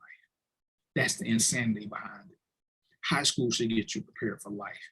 College should get you prepared for a career in some type of educational position, if that's where you want to go. College does not prepare you for life. It prepares you to be in debt. It prepares you to be in debt. It can further your education if you're looking for a career where further education is needed. You know, so you can do an introduction to psychology in high school. And then you're gonna have someone who want to be psychologists, then keep giving them advanced classes because they're gonna need a higher education. The wood tech, the home ec. If somebody wants to be a chef, why do they need to go to college? They can go to a technical school or one of these culinary schools. I think that's a whole different thing. But that's all they need is the orientation. But they don't need to spend a bunch of time taking other crazy things or being told they gotta go to college. It's just this man's opinion. It's 7:30. Y'all good? Anybody got a birthday or something I need to shout out to or whatever's going on? So,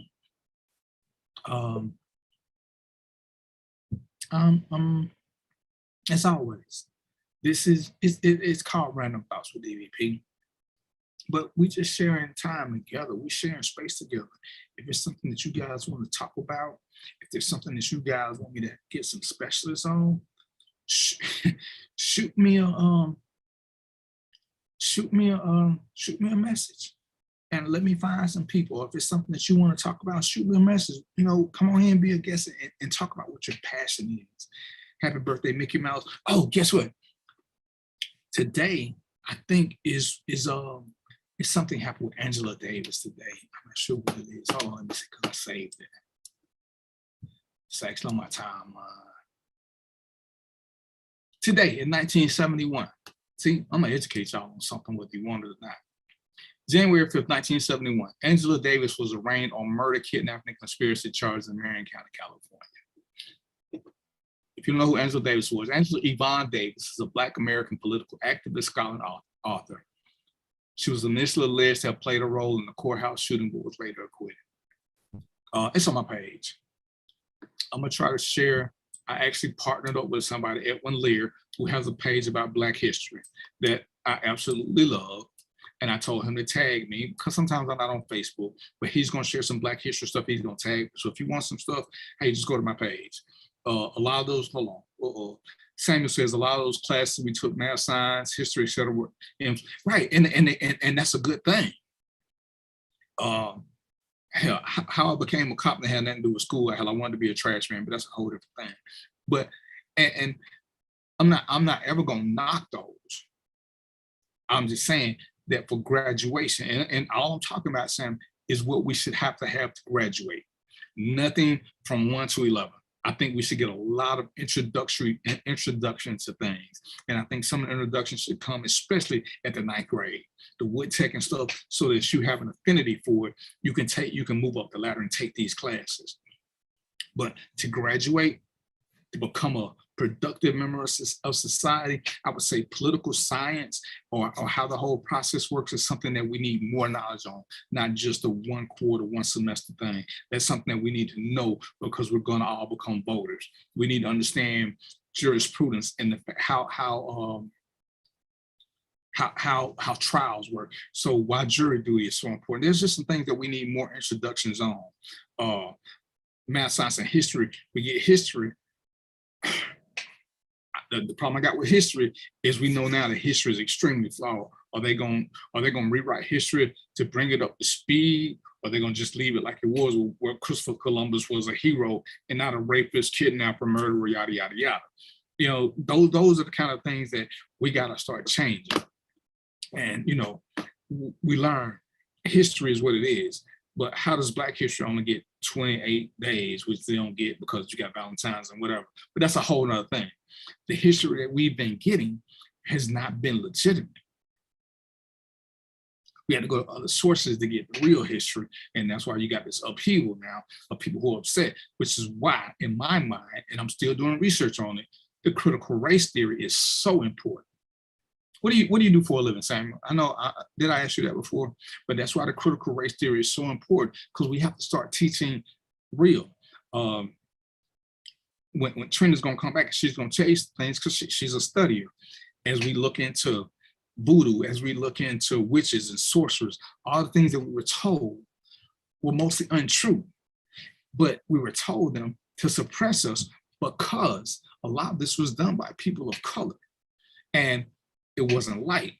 Roy, you raising your hand? But you muted yourself. I want to say something, bro. You're muted. Okay. So, okay, there you go. Yeah, we're gonna have to have a discussion on this thing because especially the critical race theory. And I will start off by telling you why.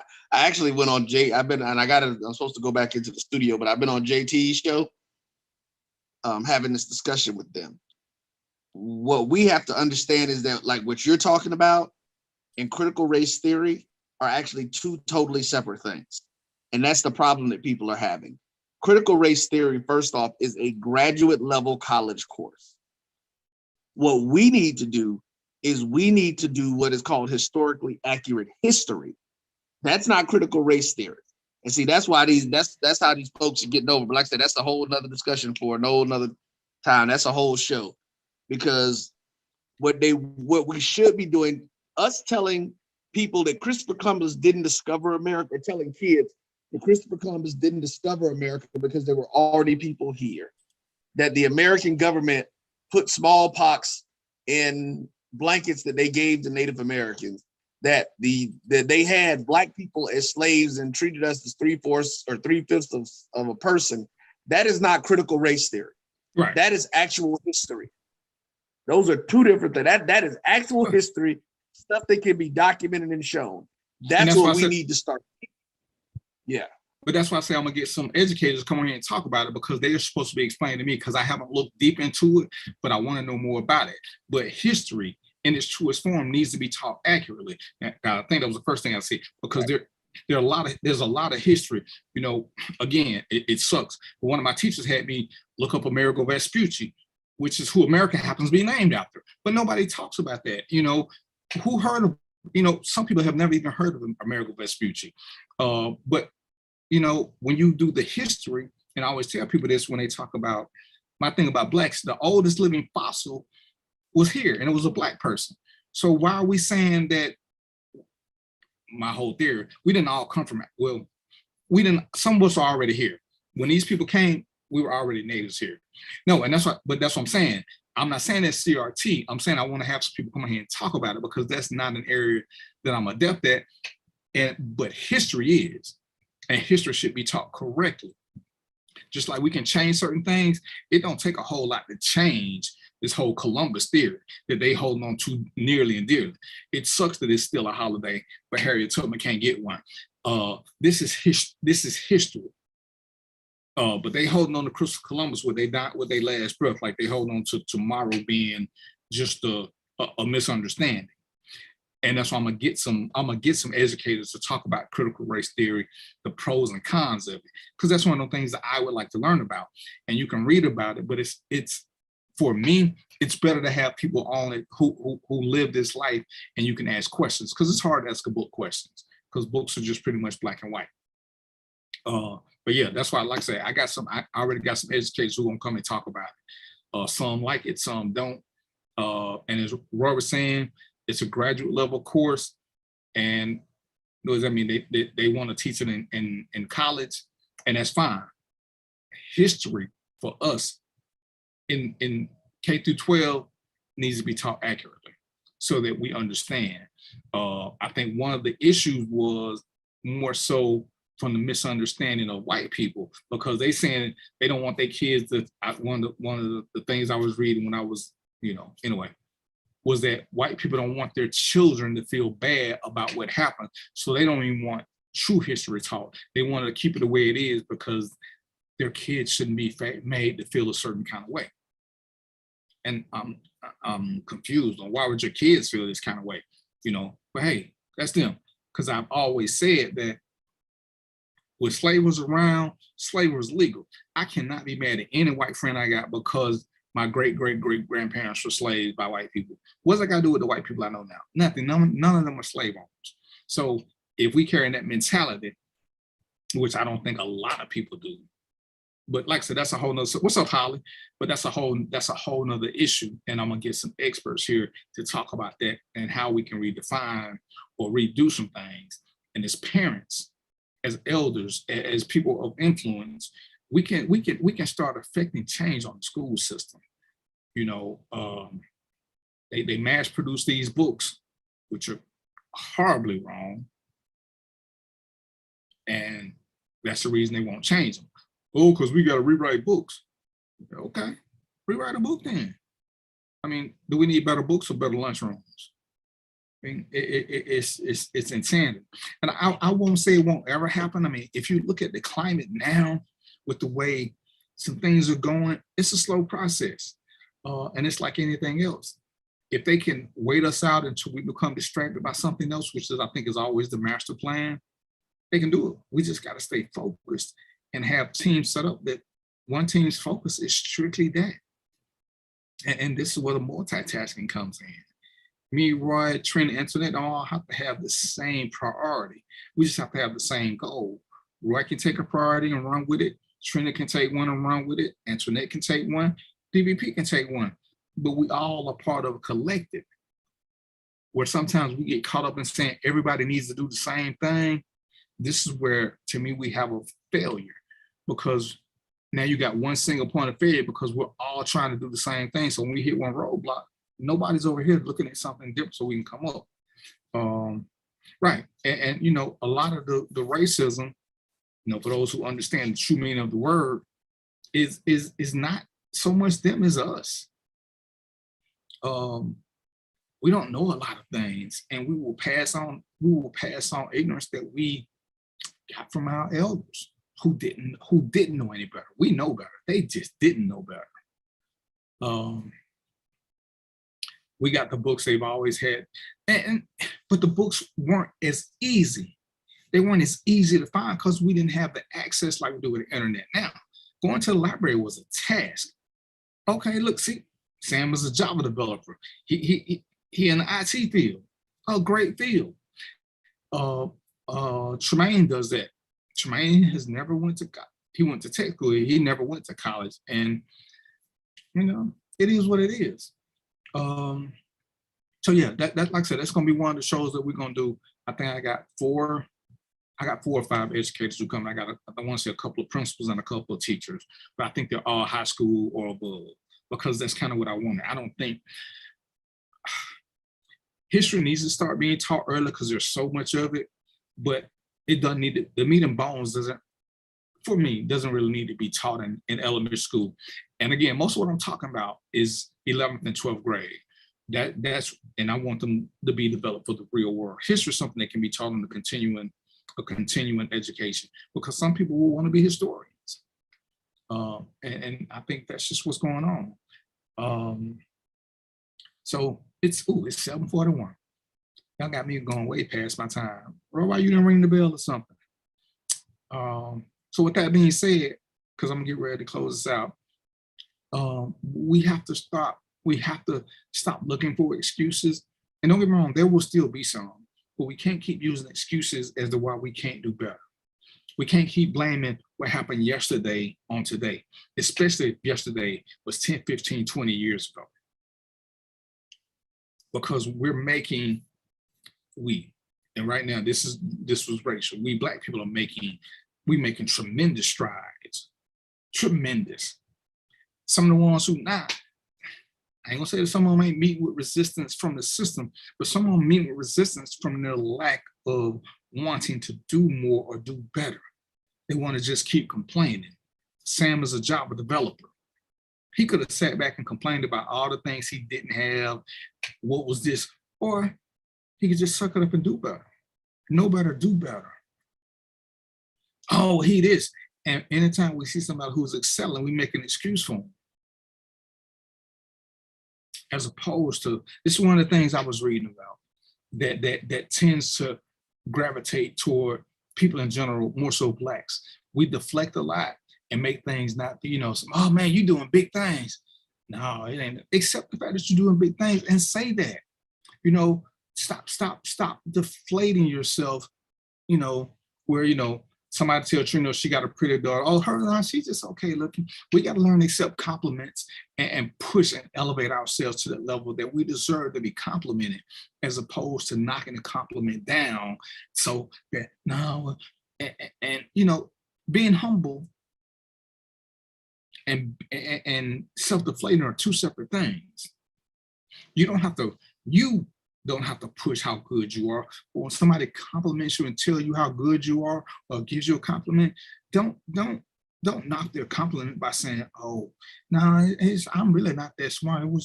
Just say, "Okay, thank you." But don't knock your compliment. Don't keep pushing yourself down so that, I don't want to be in the limelight, and that's fine. If somebody gave you a compliment, you're already in the limelight. Accept it and keep moving. The sooner we strive to be better and accept it, the better we'll be quicker. It's okay. I promise you it's okay. Know your worth. I mean, sometimes it's almost like we'd rather have somebody tell us something bad so we can claim that they hate, but if they tell us something good, then we're like, oh, we really ain't that good. We don't have to be at fault to be responsible. We can still take responsibility, even if someone else is at fault. And that's so true. Just be accountable and responsible for what you do. You can't make nobody else be good or bad, but your response is what you control. If you make a bad decision, be accountable and responsible for your bad decision. When we talk, I don't think it's gonna be next week, but in my closing minutes, when we start talking about this battle of the sexes, hate that's going on, everybody got tricked for this or that. Oh, I didn't know they was this. Okay, accept responsibility that you chose somebody who was crappy. Because if you don't accept the responsibility that you chose wrong, you won't ever get to the point where you can do better, because you won't accept the fact that you made a bad choice. It ain't your fault necessarily, because sometimes people do fool us, but just accept the fact that you've been fooled and make different decisions. Because you can do better, but you got to know where if you keep deflecting and never take accountability or responsibility, everything is somebody else's fault all the time. That's what I hate, when we're always blaming somebody else. We're always blaming somebody else.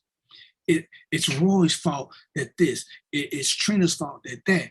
It's Sam's fault that's this. It's Amina's fault that. And that's what we got to quit doing. It just, hey, look in the mirror and say, you know what? If I would have chose better, this would have been that. And live your life and go forward. But once you do that, I guarantee you your load will become a whole lot lighter. Samuel says not everyone, but people need to stop knocking those that succeed by saying that they are trying to be like another race. You're trying to be white because you excel it. You're trying to be white because you talk. Why are you talking like that? Look, English, and don't get me wrong, there are times I use slang, but I hate when people say, oh, you talking funny now. Holly says, I heard once that your mistakes aren't what define you, it's how you react to the punishment. And that's true. But yeah, we got to quit thinking that if it's good, it's white. Oh, look at you. Oh, you got a little money, you up it now. Yeah, money changes me. Money, what's up, Rick? Money changes me. I had somebody who said something crazy like, oh, how you gonna talk for the hood? As soon as you got some money, you move out. You're right. Who wants to live in the hood? Who wants, especially if you got a family, especially if you got kids? What's up, Robert? Happy New Year. Who wants to still live in the hood where you gotta lock your doors, where you may get robbed, where something bad may happen to you? Who wants that? And so it's asinine to think that when people do better, they ain't gonna act better. It's pure acidity. Which one? It makes no sense. And we gotta fix that. We may not have broken it, but it's up to us to fix it, especially if it's a part of us. Take responsibility for yourself and your circumstances, regardless of how you got there or why. These things are so crucially important because blame is easy. Blame is easy. But accepting responsibility is just something that we just ain't trying to do. And I guarantee you, once you do that, it makes your decision-making process a whole lot easier. It makes it a whole lot easier because you can say, hey, this is the part I played in it. Because somebody can get you to do something that was wrong and you trusted them. Damn, if I didn't know they was a scam, I wouldn't have done it. Right, they were a scammer, but what you did was wrong. So look into how you make your decision-making process, change it. It's no different than what I was telling Antoinette. As long as people can borrow money for you to get out of jam and you help them, that's what they're gonna keep doing. So what you gotta say to yourself is, I gotta stop being the enabler. I gotta stop, because you ain't gonna get them to stop asking you to borrow stuff. You ain't gonna stop getting them to let you have stuff. But what you can stop doing is responding positively to their negativity. People look at you strange saying you changed, like you worked that hard to stay the same. Exactly, that's what Jay-Z said. I didn't work this hard to stay in the hood. I didn't work this hard to live in the project. I didn't work this hard to get this stuff just so I can make people feel better and live the life they want me to live. No, it's not gonna happen. It's not gonna happen. I live in a place now where we have messed around and not locked doors. We've messed around and left the garage door open. I got a lawnmower, we got cars, keys in the car. Everything was just like we left it. I worked hard for this. And gaining favor with Trina, I wanted Trina to come here and feel safe for her and her kids, whether I was home or not. I worked hard for this. This ain't happening in the hood. Whether we want to accept that part or not, and it ain't got nothing to do with proximity crime, because I stay close to people now and they ain't robbing me. So miss me with that proximity thing. Those that want something better, they strive for something better. They don't mind putting in the work. For some people, it comes easy, but they don't mind doing it because they see what's going to happen. Sam, how long did it take you to become a Java developer? But, and if you think that if you keep putting everybody above you, white people, Mexicans, whoever, then you're going to stay at the bottom. You're going to stay at the bottom because you can acknowledge the fact that people may be smarter than you and then get there. Trina just talked, there are lots of things that me and Trina have accomplished during this COVID thing. We watched news, we became educated on a lot of stuff. Trina got me doing more research. Thank you, Holly. And just meeting different people like Holly. See, I'm surrounded by white people in my work world. Guess what? A lot of them ain't bad. I ain't gonna say all of them, but a lot of them are good people. And you can tell they don't talk differently when they're around you. See, I'm gonna use Holly because she on here. Holly knows me. Holly knows me. Holly saw a cup and bought a cup from Trina. I don't know if she knew Trina's my wife or not, but I ain't never pushed that to Holly, but Holly saw a cup and she liked it. Holly purchased cups. See, that's the business. Sam said it took him 15 years to be he putting in the work. He ain't just sitting back after 1 year saying, man, I ain't getting it yet. Oh man, these people won't let me get ahead. These people, who are these people? These people is the one that's in the mirror with you. You stop your own, you block your own blessings. You stop your own growth when you start making excuses as opposed to striving to be better. We can be smarter. If you want to get in better shape, change your diet. Trina looking up stuff now, we can get teased. Because y'all know, I told y'all, I battle with depression.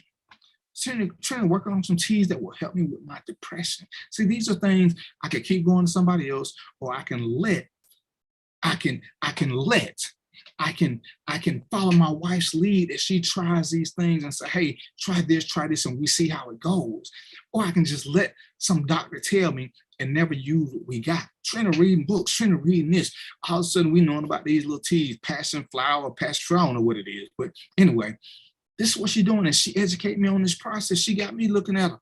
Hey, Trina, can we get these teas? Because they're supposed to help with my depression too. So now, bam, we got this. Because if you know me, I hate taking medicine. But if you want to give me something natural to try, I'm willing to try. What's going on, Michael McLaughlin? How you doing, sir? Where you watching from? But herbal remedies and holistic approach means you got to do research so you know what you put into your body. What's the cause and effect of it? These are things that we can do in this age of information. Information is out there if you seek it. And once you seek it and you get it, this is the challenge. This is the challenge. Don't be scared to share it with people. Stop holding on to things like you don't want nobody to know what you know. That's our problem as a people. We don't like to tell people stuff. We like people having single points of faith so we can see them falling down. Okay, that's what's going on, sir. Glad to have you.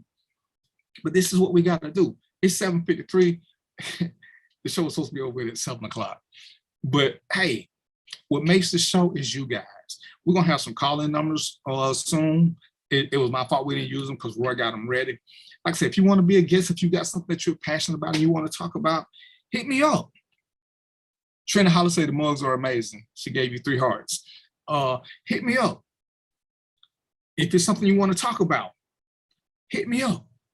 Shoot me an inbox, shoot me a text, whatever it is. I will find some experts. If you think you're an expert, come on the show. I'm gonna look at your page. I ain't gonna just have you on here just because you say you want to be on the show. I need for you to bring something. Let's educate each other. Let's motivate each other. We're gonna still have some fun. But as Kenyatta said, yeah, there's something for every part of the body, except for Robert Stafford, who keeps standing me up, but that's a whole nother issue. But he's my boy still. He's still my boy. But yeah, with that being said, y'all know what it is. I still got a bunch of blue left because y'all had me going. Oh, so for those of y'all that's new to the show, this is Blue, aka the Truth Serum. When I'm doing my show, if y'all like what I'm saying, y'all supposed to say blue and I have a sip because my throat gets parched. Hey, did it block my thing? But that's what we do. All right.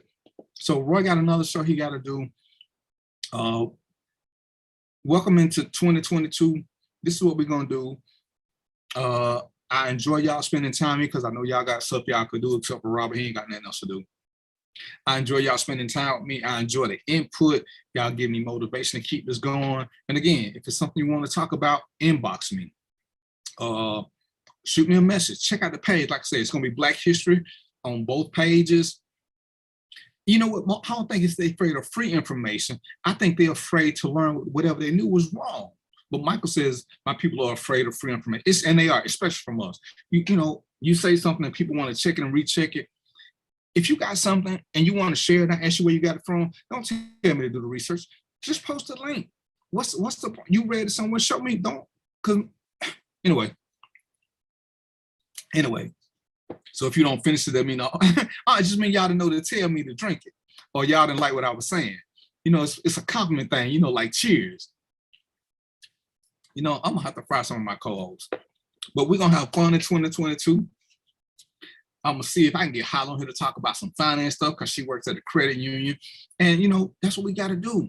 What's the word for it, Trina? When people cognitive not cognitive dissonance. What's the other one? It ain't cognitive dissonance, but we'll do a show on that too. Like I say, we're gonna do some informing. We're gonna have some fun. Roy, you got anything you want to tell them about? Anything that's coming up or how they can get to be on the show or anything before we leave? We'll do that next week. All right, and next week we're gonna have some stuff. Hey, Kenyatta, where you watching from? Where you watching from? Welcome to Random Thoughts with DVP. Even though we're on the downswing, and sometimes you know if you want to learn how to swim, you got to jump in the deep end. You ain't gonna learn how to swim if you ain't gonna learn how to swim. Yeah, you Holly, don't act like you don't know who I'm talking to. See how people treat me. You got to do it. Sometimes you just got to take a chance, and there's nothing wrong with failing as long as you get your ass back up. The only time there's a problem with failure is if you just sit down and cry in the mud for yourself. That's the only time. That is it. Other than that, right? Come on back right quick. This ain't your first week you've been trying to do my JB. It's a process. He's met with failure. He's met with resistance. Hell, one of his favorite people left his show and came back. Shit happens, but you can't get down on yourself and start doing the war is me. The struggle keep going on. The struggle keep going. Don't fail at something and start crying and whining and blaming other people. Give them something to go on. Give them something to go on with, Roy. Failure is not an option. But the key to that being true is stop letting other people define success for you. And one of my mottos. I'm gonna just add to it. Failure cannot be the last option because at some point we're all gonna fail. Get your ass back up and get it right. And if it's something you really like, move to something else. But again, don't sit there and be crying and whining and talk about whose fault it was. Oh, I could have did this and more people would have supported me. Well, maybe you need to get a better product. Whatever it is, you got to figure that part out because you can't make nobody support you. You can't make them. You can't. But learn from it. Tom Brady, the greatest of all time, has lost 2-3 Super Bowls. But guess what? He done won more, he done lost because he kept trying. And y'all know I'm a Tom Brady fan. So with that being said, y'all know what it is. I'm part of my JBN. This is Roy's Network where we have uncomfortable conversations, and it's all about having these conversations and bringing people together and educating them and having fun all at the same time. Hey, I love having y'all here. I can't even tell no lie. Y'all make my time go by. And I appreciate each and every one of y'all. We're gonna get y'all to come to the right page. Support Random Thoughts with DVP. Support my JBN. Roy has an app. He's gonna tell y'all more about it next week because I need to go because he got another show coming on. But y'all know what it is. Peace, popcorn, and chicken grease. And we out.